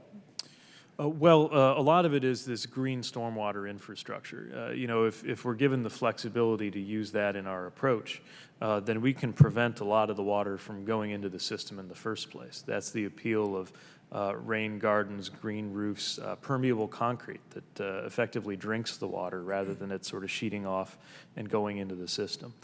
It's a lot more attractive than a system of gray infrastructure that only contemplates tunnels and tanks. At one point, we actually had to contemplate, in order to meet the original consent decree, we were talking about deep rock tunneling. It'd be like building a subway in a city of 100,000 people. Much as I'd love to have a subway, it didn't really add up. So You'd need a submarine for that subway, too.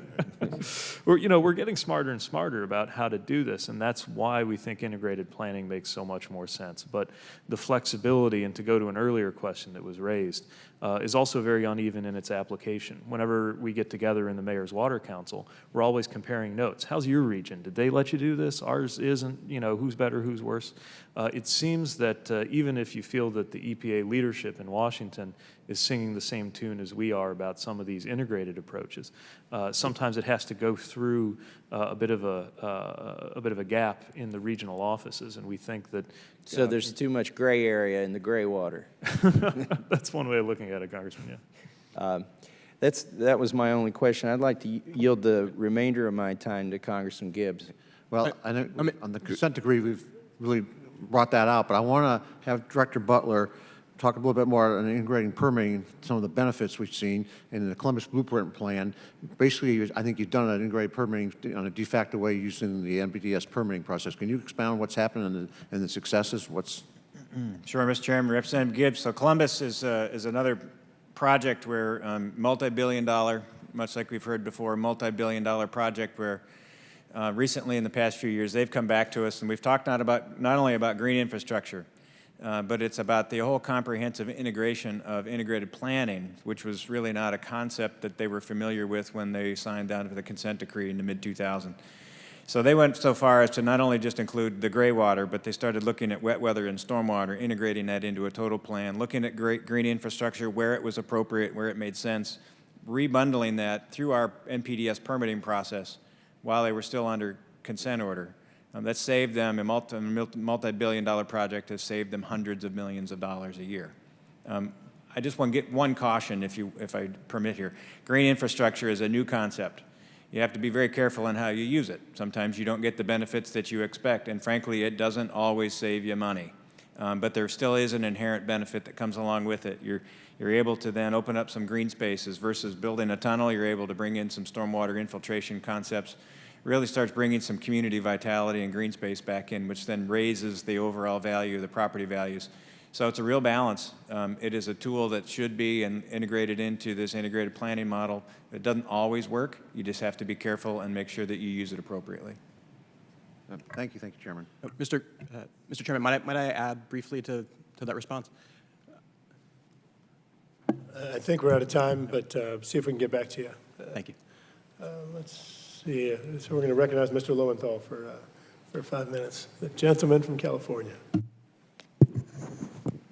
Thank you, Mr. Chair, and I want to also thank all the witnesses. It's been very educational for me, listening to the importance of integrated planning, and you've clearly kind of educated us on the challenges that you all face in terms of what local governments and municipalities have to do in complying with the Clean Water Act, their requirements with your limited resources. And I appreciate that EPA has begun to work with you about developing new approaches that lower costs but still meet water quality and environmental standards. But I want to emphasize, just before I ask the question, something that's been brought up by many of you on the panel, that we're not talking about the weakening of these standards that are so important to the health of our community. And this should not be used as a rollback of the Clean Water Act. We've seen examples when we've done that, when we've let costs just dictate it, i.e. Flint, Michigan, where costs dominated what could be done. I'm very concerned because, as we move forward, that we'll see in the next budgetary process that the president has recommended a 31% cut to the Environmental Protection Agency. I think that'd be devastating. That would be just all the discussions that we've had today, I think, would kind of end. My first question is for Larry Levine of NRDC. In your testimony, you expressed support for the general concept of integrated planning, but like some of what I just mentioned, you caution us that not all integrated planning bills currently before this subcommittee approach integrated planning in the same manner. And you suggest that House Resolution 465, quotes, would roll back existing standards, it would roll back the Clean Water Act protections.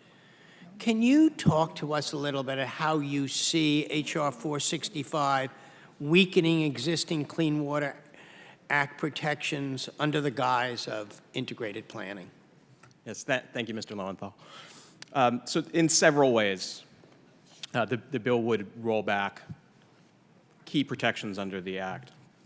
The language in the bill would use both cost under the heading of economic affordability and a new terminology in the Act of technical feasibility, and the definitions for those terms would use those to do an end run around water quality protections currently in the Act. The Clean Water Act already includes ways to account for cost and technical feasibility, such as the process for doing a use attainability analysis or a variance from water quality standards under very limited circumstances and subject to the approval of EPA, just as any other change in a state water quality standard must be approved.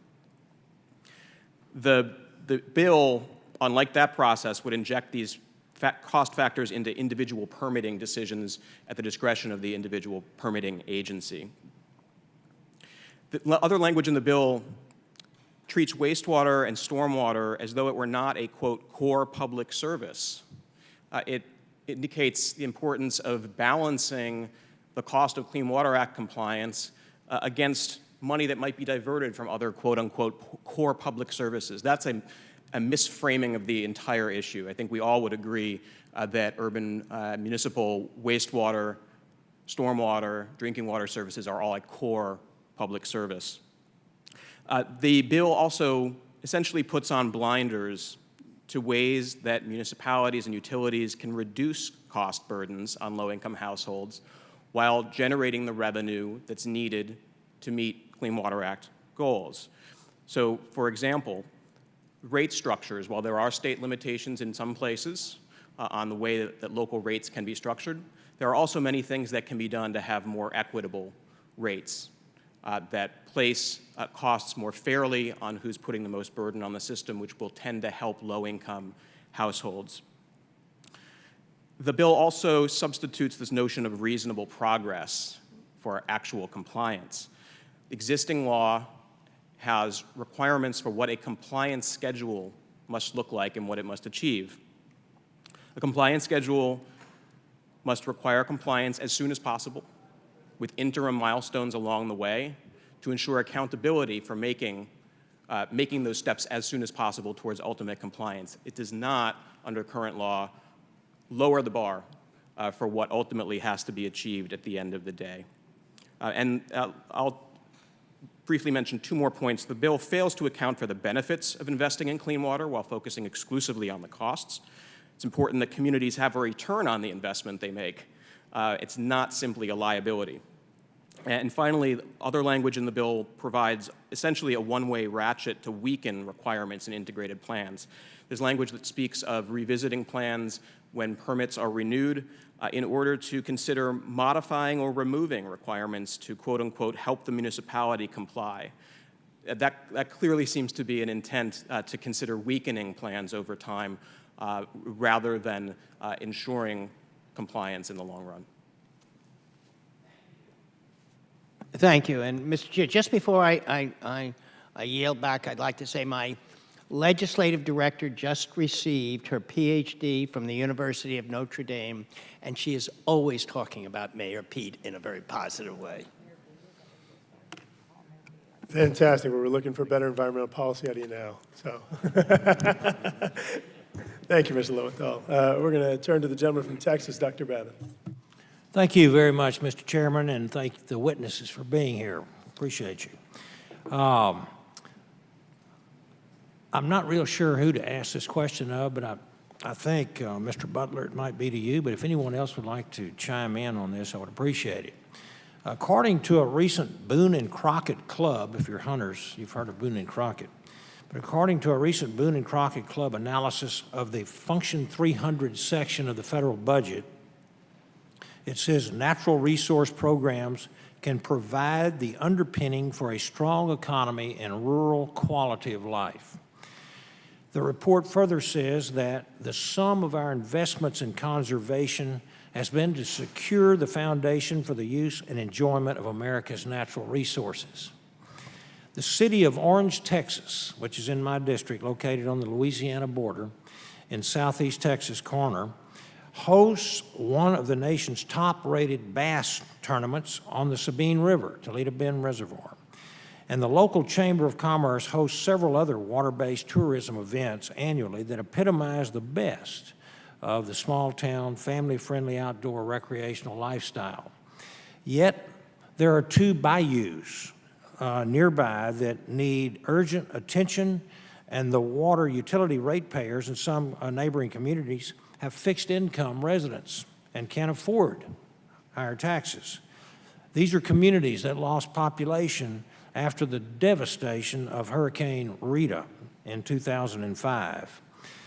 They qualify for USDA community assistance, but they are not able to make capital investments in their local infrastructure because building permits are blocked because of water quality issues that they simply don't have the resources to fix on their own. So I would ask this question: do you believe that federal priority should focus for water quality grants should be focused on those types of circumstances where communities lack the local resources to fix the problems and therefore can't grow their way out of to a better economy because the EPA denial of permits due to water quality? What do you suggest as a remedy for this obviously catch-22 situation? Mr. Chairman, Representative Babin, I know about the Boone and Crockett Club, but I'm not a member, and I wish I were. So Ohio's not much different. We've got Lake Erie is the walleye capital of the world, $14 billion of annual economic impact that has into the state. So truly recreation drives a lot of investment for sure. I'll speak to your question this way, which is the state revolving loan funds we've talked about under the Clean Water Act. Right. The state of Ohio has a capital grants about $100 million a year. We turn that into about $1 billion a year investment in drinking water, wastewater infrastructure. I noted in my testimony we have about $14 billion of infrastructure need. So while we think it's a fantastic story to tell about what we've done, it doesn't really catch up to the need that we have that continues to grow in the states. That is particularly skewed, if you will, towards low and moderate income communities. As much money as we can offer through loan programs or even a modest amount through principal forgiveness or grants, as Mr. Levine talked about, the need is substantial. Whether we're combining that just with our state revolving programs or combining it with USDA dollars or other federal and state dollars, it is very, very difficult, and there are always more communities on the outside looking in than we can provide funding for to help them out of this catch-22 that you say. They can't go and offer economic development either through recreation or through business development because they don't have the capacity in their wastewater facilities to upgrade those systems to offer that capacity for economic development. So while I think states are proud of their investments through the state revolving programs, the catch-22 that you mentioned is something that still exists in a significant way and is something that we need to find a solution for going forward. Mr. Chairman, I certainly hope so. In just a few seconds, would somebody else like to? very briefly, if I may, Mr. Chairman, Congressman. Yes, sir. we believe one of the virtues of integrated planning is that smaller communities can pool their resources. So when you're in an area like that, instead of 3 communities doing 3 tanks and 3 tunnels, maybe one can do a tank and a couple others can do green infrastructure. So coming together, we think, allows more efficient problem solving, even among communities joining forces. Yes, sir. And at the same time, you talk about affordability. It doesn't take into account the CSOs or the SSOs. That's all it does. It doesn't pull in drinking water because it is so expensive. And so when we talk about subsidies for water, we need to make sure that although we're increasing the state revolving loan fund, we don't take money from other programs that they could benefit from. Great. My time has expired, but thank you very much. Appreciate it. Thank you. I now go to the gentlewoman from Illinois, Ms. Bustos. Thank you, Chairman Graves. First of all, I'd like to give you a little background, and then I'll get right into my questions. This will just take a second. But I represent part of a city called Peoria, Illinois. You know the old saying, does it play in Peoria? Town of 115,000 people. The Illinois River runs through it. So right now, they're looking at what would be considered an innovative, cost-effective solution using green infrastructure to address combined sewer overflows. But even, as we call it, or it's termed cost-effective, it's got a $200 million price tag, all right? So pretty costly. And I know that Peoria and towns across the country need the EPA to be partners in working to improve water quality and upgrade our aging water infrastructure. And I know that also means that we don't need to weaken the Clean Water Act, but it does mean that we need to give our towns, our cities, tools to look at integrated planning and resources they need to support investment in water infrastructure and also to create jobs. So certainly appreciate all of you being here and testifying before us today. So in Peoria, this is my question now. This plan is to reduce the water overflow, the combined sewer overflow into the Illinois River, while also beautifying the streets and the areas in the city's older neighborhoods. So my first question will be for Mayor Dupree. You mentioned that your city's part of the EPA's Green Infrastructure Pilot Program. That's correct. How did your city become interested in using the green infrastructure to help address the water quality? And do you have thoughts on how the program is going so far, if you could share that? Well, I think it's going well. One of the things that we had, not only are we under consent order, an amended agreed order, we also are working with EPA on the sanitary sewer overflows. They've cited us for almost everything you can count on. We had to look for innovative ways in order to make that happen. And this is an actual way that EPA and the city and the state came together to form this coalition so that we could come up with innovative ways to do some things. That's what integrated planning is all about. Mm-hmm. It's about seeing if it's affordable. We understand that if it's not affordable, it's not sustainable.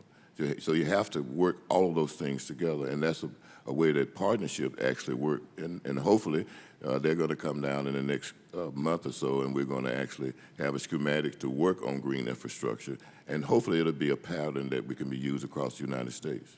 Mr. Chairman, Representative Bustos, if I may, in Cincinnati, Hamilton County, we also had an approved green infrastructure alternative to what was originally in our consent decree, which was a massive $500 million deep tunnel approach. Okay. The actual costs of our green approach to do the same thing, reducing the CSO issues and the volume of water that we were required to address, was almost cutting that in half. Our final cost on it was $244 billion versus $500 billion. So actually a little bit less, or a little bit more, I should say, than half of the cost was saved. But there's one other thing about cost savings that no one's brought up that I want to also quickly add. Green infrastructure keeps water out of the sewer system. That produces an additional benefit to operational costs because you're not treating so much volume at the back end. So not only does it reduce costs on the front end in terms of capital expenses, but operational expenses of the sewer district are reduced as well to increase the benefit. All right, thank you, sir. Mr. Levine, if green infrastructure is cost-effective and provides benefits in terms of quality of life and public health, why aren't more communities using it? And do you have thoughts on how Congress can help with that? Right. It's a great question. I think it's important to recognize that a lot of communities are using it. Mm-hmm. Especially in the last half dozen years or so, as EPA has made important steps forward and called attention to the ways in which the existing Clean Water Act scheme allows for and can even be used to encourage green infrastructure in permits as well as consent decrees to meet CSO obligations, to meet municipal stormwater obligations, to meet, in some cases, sanitary sewer overflow obligations. We've talked a lot about flexibility in the testimony and responses to questions and answers. I think really the word is being smart, is what I would say. It's not about new flexibility that's needed. It's about doing things in a smart way. And in many instances, as Mr. Butler pointed out, for example, green infrastructure will be the smartest way to do it. In some other instances, it may not. But being smart about this and it allows us to be cost effective, allows us to achieve the maximum benefit for the investment, not only the benefits to clean water, but the benefits to neighborhoods, the benefits to communities. And in fact, that also allows, when you consider that wide range of benefits, allows you to tap into additional sources of money as well. When you're serving multiple benefits, you can tap into, for example, community revitalization dollars or transportation dollars that are going towards rehabilitating streets and get green streets as part of that project and get the water benefit as well. So I think part of it is a need for greater realization and understanding among those communities that have not yet done so of what all those multiple benefits are. I think Congress can certainly encourage that with the ideas like in a couple of the bills, dedicating EPA resources towards promoting green infrastructure, establishing that as an office within EPA. And then, of course, by using federal funds such as the SRF to direct dollars towards these sorts of projects that have tended to be underfunded the way states have used the SRF in the past. All right, thank you. My time's expired. I yield back. Great, thank you. I'm going to go to the gentleman from Texas, Mr. Weber, for 5 minutes. Thank you, Chairman. Mayor Pete, pronounce your last name for me. Buttigieg. Buttigieg. Yes, sir. Have you had that name long? You made an interesting statement earlier. You said you felt like the cities should be regarded not as regulated polluters, but what was the other half of that? Partners, or even co-regulators. Co-regulator partners. Okay, that's an interesting concept, and I agree with you, by the way. And Mayor Dupree, you may know the answer to this, or you may both know the answers. How many, y'all are up here with the Council of Mayors, is that correct? National League of Cities. National League of Cities. I'm here with the Conference of Mayors. Repeat? I'm here with the U.S. Conference of Mayors. Conference of Mayors. So how many mayors, cities are reflected here, Pete, with your organization? Yeah, so the Conference of Mayors is 1,400 mayors overall, 14. some but not all of which have CSO issues. 1,400, and I see the answer to the League of Cities has been delivered. Yeah, 19,000 cities. 19,000 cities, Yeah. okay. And I'll go right over to counties here. Mr. Portun, is that how you say that? Yes, sir, Congressman Weber, thank you. 3,069 counties in America. 3,069 counties in America. Do any of you have any idea, when you talk about consent decrees or fines that have been levied, if you will, do any of the three of you or any of you at the panel have any idea what the sum total of that dollar amount is?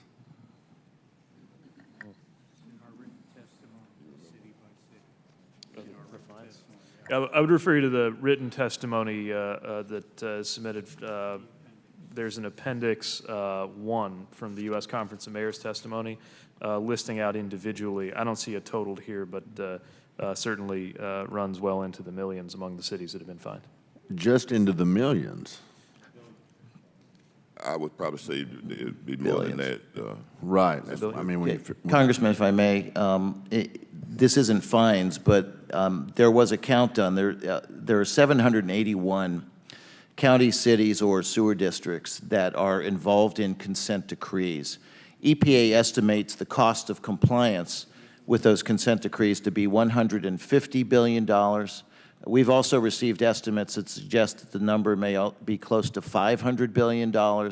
regardless of how you look at it, it's a lot of money. Oh, well, absolutely it is. So that's the vein I'm in. So if it's 150 or billion or 500 billion, let's just take an average, let's say 250. All right, was that a quarter of a trillion? You know, 100 billion here, 100 billion there, pretty soon Yes, you're sir. talking about real money. Yeah. So do you know the fines as related to that? Anybody? Well, what I'm getting at is, what if we could take the money that the cities were having to pay and apply it to that? Any kind of ratio? Anybody have any kind of idea? I don't have a ratio, sir, but what we have worked with the EP on is in order to put those monies back into the community. I think that's what we've been talking about. Sure. Instead of actually finding them and they're going off to an abyss somewhere, actually put them back into planning to make projects work better. But we have, in order to do that, there's got to be a partnership. You've got to start working together and not just arbitrarily. That's why I liked Mayor Pete's comparison there. Not a regulated polluter, but what was it? A co-regulating partner, I think was the word you used, which I like those terms better. So someone said earlier up here from this side that, you know, the fact that the EPA was getting cut 30% was probably problematic. But what if we took those regulators and those salaries and all the money that's spent from the EPA standpoint, and we said, look, if we got regulating partners in the cities and the counties, would we really need that much federal regulators? I mean, if their job is to go down and tell you what you already know is wrong, what you already know needs to be done, and by the way, we're going to fine you for that. Wouldn't it make, Mr. Butler, you want to weigh in on that? Yes, please. Mr. Chairman, Representative Weber, so from the Environmental Council of States, all of the states' organization, we've engaged with new Administrator Pruitt under his concept of cooperative federalism. And in short, I think what he means and we understand and agree with is, how do you have the conversation between the federal EPA and the states? We are co-regulators. How do you set the arrangement between us, what they are good at and what they should do versus what the states should have primacy for, since we're fully delegated states? We welcome that conversation. We're having that now under this idea of cooperative federalism. So frankly, how do you have the federal EPA get out of the way of the states so we can do what we need to do in many cases? And it's not, we don't mean that in a way that they don't have value. We think that they do. But frankly, there's a level of duplicity in many cases that we think that there isn't value, and you could take that money. Oh, there's value. We're paying for that. You can put a dollar value on the money that's being outlawed that's not going to the communities.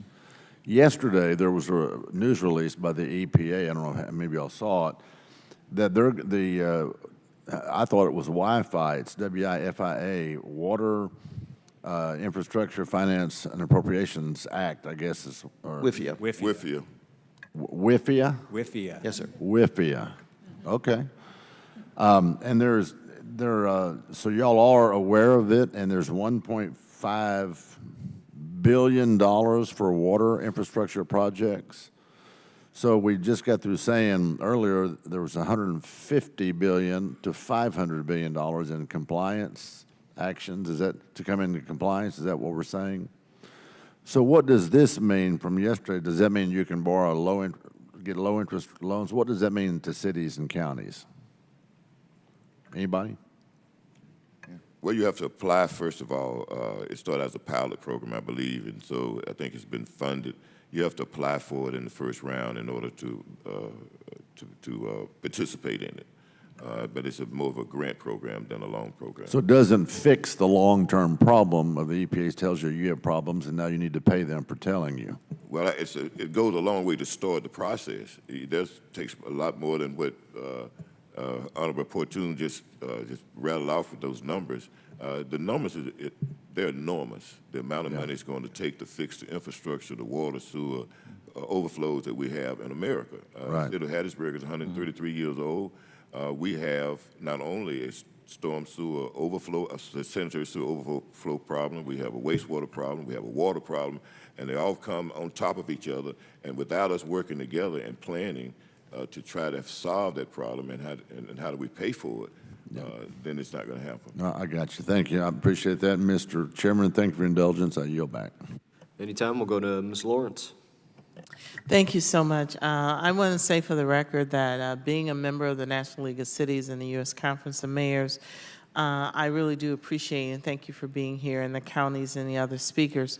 Mr. Butler, I do want to say I too welcome a conversation about the states and the EPA interaction. Many of you know I represent the state of Michigan and lived through a horrific example of a failure of connection and checks and balances when it comes to water infrastructure. And when we talk about this, and we have to talk about the dollars, water is a basic human need, and we have to treat it as such. It is not a luxury, and our investment in our water infrastructure is something we've kicked down the road, and I pray to God we never have another Flint situation, but that should have been our awakening. 9,000 children are still suffering from the results of that. And so I'm very passionate about this issue. Mr. Levine, you said in a written statement the United States must significantly increase the investment in municipal water infrastructure to protect public health and the environment. In your opinion, if Congress does not increase the federal investment in our nation's clean water infrastructure, will acting on this planning legislation be enough for the communities to meet their clean water needs? Thank you. Absolutely not. It will not be enough by itself. There is a need for three things that go together. One is smarter efforts along the lines of integrated planning that will find the most cost-effective solutions to get us, if they can be implemented, get us where we need to go as quickly as possible, as cost-effectively as possible. Second is there need to be additional federal and state dollars to assist what local utilities and local governments are able to generate as revenue on their own, because what the locals can generate on their own is not going to be sufficient. Third, there's a need to make sure that when local revenue is generated, because additional local revenue is also needed. Exactly. That when that local revenue is generated, it's done so in a fair and equitable way that does not place undue burdens on low-income households. Okay. And there are ways to do that. There are ways that Congress can help do that. There are ways that states can help do that. There are ways that locals can. And this is an issue, affordability of water is becoming an issue in America that is very concerning, and that issue must resonate to a level of high priority. Mayor Dupree, thank you for your support of the Water Quality Protection and Job Creation Act, a bill that will authorize the clean water at $20 billion over 5 years. I'm proud to be a co-sponsor of this legislation and happy to say every Democratic member of the subcommittee supports this legislation. Can you describe how important it is for Congress to take action on this legislation? Thank you for the question, Ms. Lawrence. You know, just in Hattiesburg alone, we have a $150 million project on wastewater, probably $46 or $45 million that has to do with sanitary sewer overflows. And then we have water quality. We have not lead pipes, but we have asbestos, concrete lined, asbestos lined pipes that probably going to be $50 million. So we're talking about $200 to $300 million of projects. And part of my community is 37% below the poverty line or at the poverty line. Wow. There's no way, there's a breaking point where you cannot afford to do any more than what you're doing. We've spent about $45 million in bonds already to try to solve the problem. That's about as far as we can go. That's why we're all up here. Affordability is one of the problems, and having help is one of becoming I almost said co-conspirators, becoming co-partners in what we're trying to do, and that's to provide quality of life, health for people that we represent, economic development for people we represent. Without the bill that you've sponsored, I don't think we could get, and it's just a start. It's just a start. But it's a great start. If we could get that bill started, I think it'll help not only cities like Hattiesburg, but cities across the United States. Thank you. In my time that's left, I just want to make sure that I put on the record that the investment in our water infrastructure should be a priority based on the fact it is a basic human need and based on the fact of the environment. And we cannot reproduce our water source. And the fact that we have lived through a documented demonstration I'm sad to hear about the asbestos in the water. Ladies and gentlemen, we have to drink water. And if you're poor and the only source of water is from what you turn on in your faucet, you are subjected. You are subjected to that. And as we talk about infrastructure and the dollar in legislation, water should elevate to be a priority in our investment. Thank you, and I yield back. Thank you. The chair will now recognize my friend, Mr. LaMalfa. Thank you, Mr. Chairman, and I apologize for not being here for much of this because it's multi-committee, same time around this place. So thank you for your indulgence if I'm asking questions that might be a little duplicative, but hopefully not. Anyway, thank you to the panel for appearing here and for the committee. I have a district that's very rural in far northern California, a lot of very small towns, and some of them are incorporated, some not even incorporated. But so my constituents, whether they're city council, city managers, or farmers, have not had a very good experience with the EPA, especially in very recent times. So the issue is, what the EPA says it's going to be doing is often hard to hear behind the truckload of paperwork and red tape you have to sort through first, trying to finally get to an end goal that probably most people would mutually agree would be a pretty good end goal. Clean water systems, it's a high priority. Sewer systems that don't fail, that don't overflow, whether there's a rain situation or flood, we all want these things. And so a lot of times these municipalities have been in a depressed economy, a depressed region, and so for them to work through this, they don't just instantly have, for a small town, of $5 billion for a water treatment plant or what have you.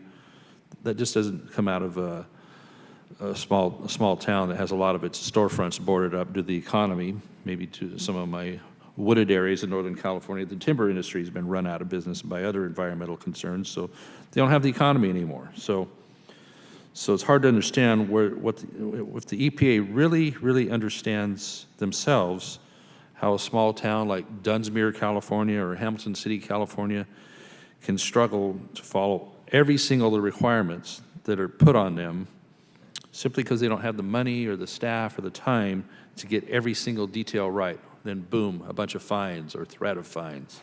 So question for several of you on the panel here. Try Mr. Buttigieg, Mr. Dupree, and Mr. Portun. Please all take a whack at this. What do you feel the factors the EPA does consider when they're working with small communities? And then the second half, what additional factors should they be considering when they work with smaller, mid-sized communities like this to make sure that they aren't completely overwhelmed by the requirements? So please, the three of you, and got to be somewhat economical on time. Thank you. So I think the primary factor is compliance, and of course we all want compliance, but we want it to happen with regard to affordability. Sequence also matters, being able to do what's most important first, this is where the flexibility and the variances are important. One story that's often heard in the Mayor's Water Council is that of Lima, Ohio. There's a river that's required under their consent decree to be fishable and swimmable. It's 4 inches deep, and at its highest, it actually runs dry part of the year. Nobody's ever going to fish or swim there. They still want it to be clean, but the question is that the right priority? Or if the EPA were encouraged or permitted to take sequence and affordability into account, would that have been a lower priority than more urgent needs? So what maybe two or three things you could do? This one will clean it up 80%. This one will be 10% more. This thing will be 5% more. Maybe we should try to do the 80% thing if on cleanup, on water quality, if it's the most affordable. Yeah, often we talk about the knee of the curve. So in South Bend's experience, if I won't try to recreate the visual aid, but basically we got 75% of the benefit with the first 20 or so percent of the cost, and now we're at the knee of the curve and it's going to shoot up, and each incremental bit of benefits is going to be much more expensive than the first phase. Mr. Dupree. Yes, sir. I would think that EPA would need to take some of the things into consideration, like poverty, employment or unemployment rates, residential factors, need to look at the income of the low income community that you have. So the affordability of what is Yes, even sir. going on in the town there. Yeah. Yes, sir. And the median income is set basically at 2%, and maybe that we need to look at the lower rates. Those who are low income, set the rates based on them and not a cookie cutter, not a 2% across the United States, because all of our cities are not the same. Yeah, thank you. Mr. Porter. Congressman, thank you for the question. Your question actually demonstrates why there's a need for Congress to take action and to codify the integrated planning, because since EPA announced it in 2012, they have not implemented it or taken advantage of it as much as they can. States are far more aware of the need for flexibility than EPA has been, and integrated planning will allow for this bundling of interest to come together to prioritize need based upon the availability of funds to get the biggest bang for your buck. Your example of the three separate elements was a perfect one, a great one, why integrated planning is necessary. And I would also add quickly that with respect to rural communities, I mean, America's 3,069 counties are not all urban. They're a wide range. Thank goodness. And it's yes, sir. And it is the smaller counties or the more rural counties that may not have the resources to be able to do the planning, to be able to figure everything out. That's why we need EPA as a partner and not as a regulators, so that with this flexibility, bringing in state agencies, bringing in others, you can look at not only what the demands and the needs are, but everyone is working together then in a footing as a partnership to figure out what the best approach needs to be, and that's just simply not happening right now. Yeah. On my ranch, I like to choose my partners, but I know what you're saying. Yes, sir. So getting ready to yield back, Mr. Chairman. So the bottom line, what I heard, and was one of my other points, is that integrated planning needs to be pushed forward farther and faster instead of on the back burner like it's been so far. Yes, Yes. or no? Okay. Thank you. I appreciate it. Thank you. Mr. Chairman. Thank you, Mr. LaMalfa. I'm going to give myself about 5 minutes now. I appreciate all the comments. One of them that actually stuck out to me very well, I think it was from you, Mr. Butler. You made it a very important point I think we should all remember up here in Washington constantly. Are the cities, are the states, those entities, are they meant to be regulated entities, or should we be looking at you all as peers that have just as much been elected as we have been elected up here and are supposed to be partners in this project, that is our community and making it better, and I think it's something we should continually remember.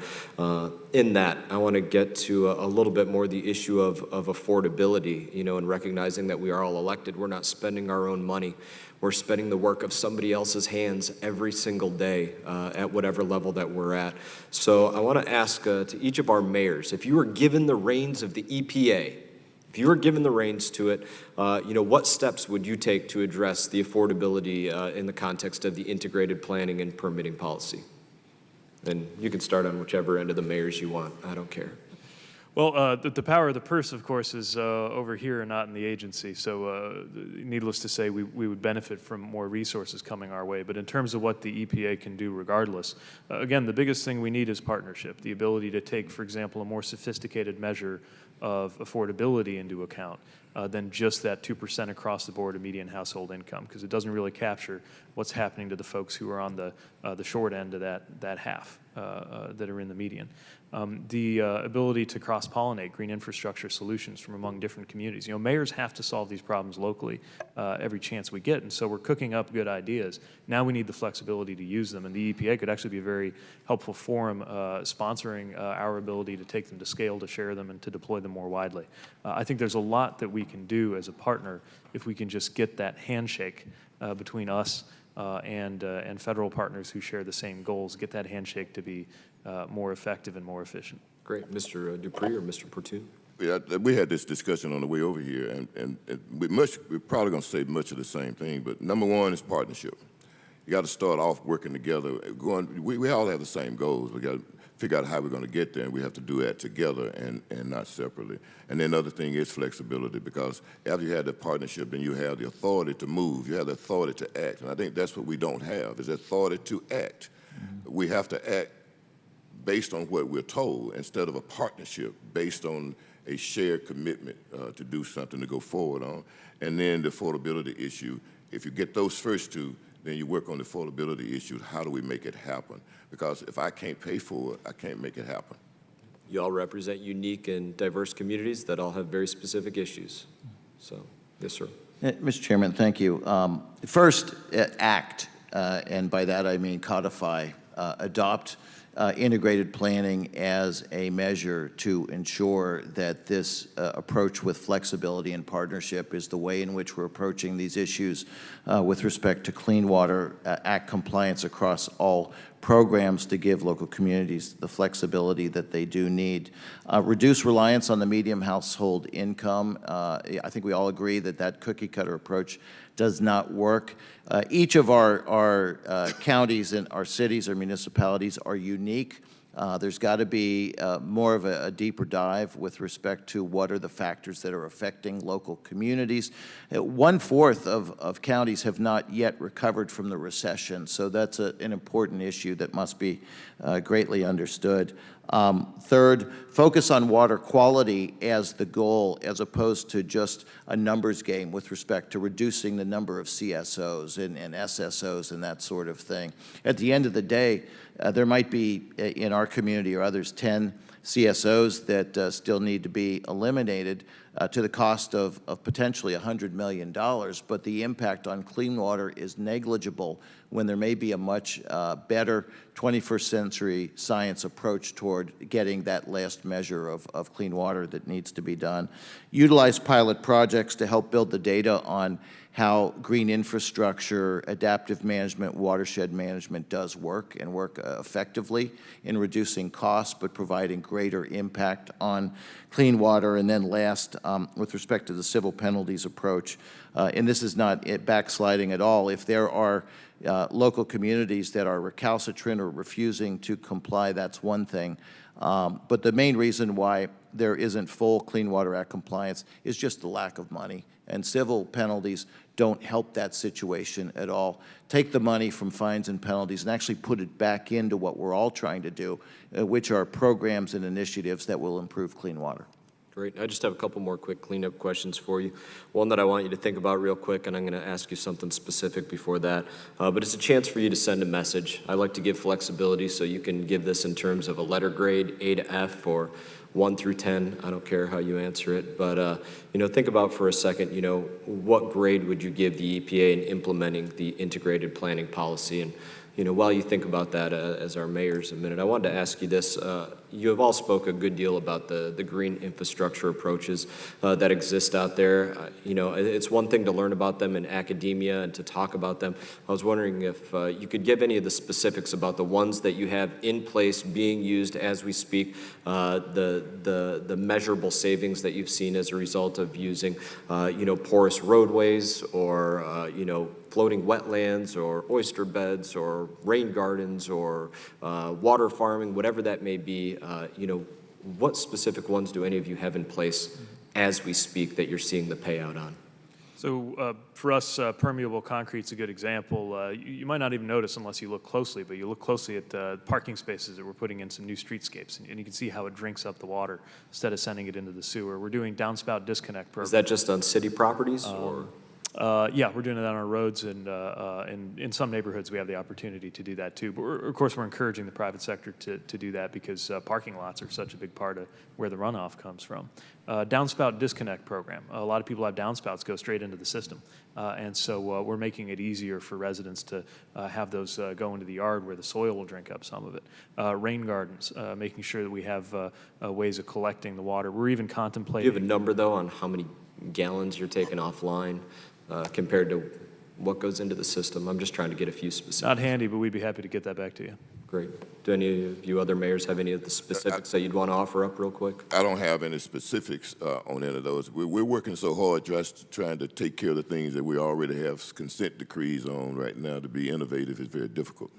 Okay. Mr. Chairman, thank you for calling me mayor. I'm actually a county commissioner, but I just for the record, I appreciate it, and our mayors would actually take that as a compliment, as do I. So you seem equally honorable. I'm grateful. I'm grateful for that. There are a couple examples in Cincinnati that I would refer you to. One is the Lower Mill Creek partial remedy lick run improvement. I can't tell you the difference in the gallons of water because actually we're accomplishing about the same thing. The importance, though, is the reduction in cost. we were obligated, unless we came up with a green approach that was approved by EPA, to build a huge deep tunnel to the cost of about $500 million.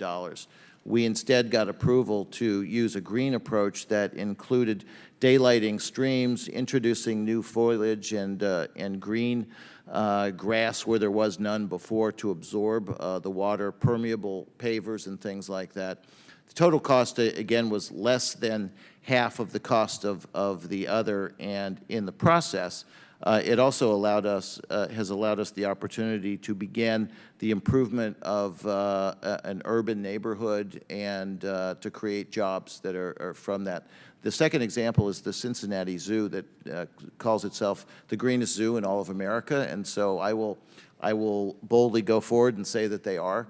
But they're using permeable surfaces in all of their parking lots at the zoo, and what that has done is allowed the zoo to meet all of its non-potable water needs throughout the entire zoo, saving a tremendous amount of money in operational costs. I've already gone well over my time, and I still have one more cleanup question for you, so I apologize, but I appreciate it. I think it's a conversation we need to have more, especially if we're going to have folks move in that direction. They need to see measurable apples-to-apples comparisons about what they can do with an equal flow of water, meeting an equal nutrient load in terms of what's going into the system, and a dollars-to-dollars comparison, in my opinion. Just one last cleanup question, give you an opportunity to wrap up with whatever you might have. But, you know, if we're really going to achieve a paradigm shift where local and state and federal officials can exercise a practical leadership and work together, you know, to determine what our environmental and spending priorities should be, what would you do? Anything else you want to offer on that? Well, the only thing I'd offer, Congressman, is that water quality is so important. And when you look at the affordability issues and what they talk about, they don't include water quality. It's only CSOs and SSOs, and that's because of the cost of water is so high. And so there's got to be a greater focus on water quality and not just on SSOs and CSOs. And I will tell you on the other question that you asked about green infrastructure, we have a bioretention basin at our new police department I forgot about. So we do have that, plus a little Going Creek we're working on right now for green infrastructure. Mr. Chairman, I would agree with respect to Mayor Dupree that the goal of this is clean water, and so the focus needs to be on what can we do using innovative means and approaches, collaborative approaches that are going to allow us to clean up the waterways of America in ways that are efficient, effective, and affordable. So if the goal is clean water, that's got to be what the focus is. This cannot just simply be a numbers game in the number of CSOs that are being reduced. And I do have a grade for EPA's implementation if you wanted that. I would love to hear it. I'd give EPA a C- with respect to their approach. They have taken steps in bits and spurts. Lately, there's not been as much. Clearly, I credit EPA for introducing integrated planning back in 2002, but it's just simply not been implemented across the board the way in which it could be. And there is a distinct difference between the way in which the regions approach it compared to headquarters here in Washington, D.C. So credit for having started, a passing grade, but not where they should be. Any other grades you want to offer before I close this? Maybe incomplete. Again, that idea of integrated planning is welcome, but it hasn't been completely implemented, and it seems not always to have penetrated into the regional offices, even if it's embraced here in D.C. I'll give it a B just for the attempt. Okay. If I may, Mr. Chair? Very good. Well, yeah, by all means. You want to offer up a letter, give me a letter. Yeah. Aside from that letter, I'm going to close it. I'm going to revert back to before letter grades in first grade, second grade, grade school. I'm going to say needs improvement. Right? Okay. But I want to say that that's really what we ought to be grading, is collectively grading EPA, Congress, local governments, local utilities. As people have said, there's partnership that's needed. There are many legs of the stool. EPA can't do it alone. Needs improvement, we'll put in the record. Hey, if there are no further questions, I'd like to thank each of you as our witnesses for being here this morning. We really appreciate your time. This has been incredibly informative for me, I know for everybody else as well on the dais. If no other members have anything else to add, the committee stands adjourned.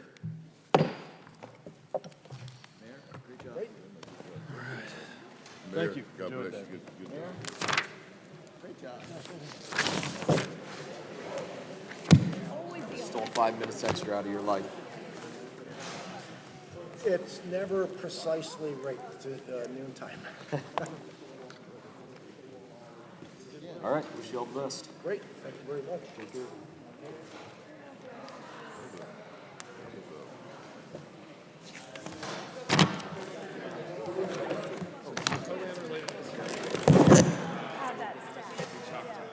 So one of the chief's top advisors is a Southern Miss grad, so they're always going back and forth between state and Southern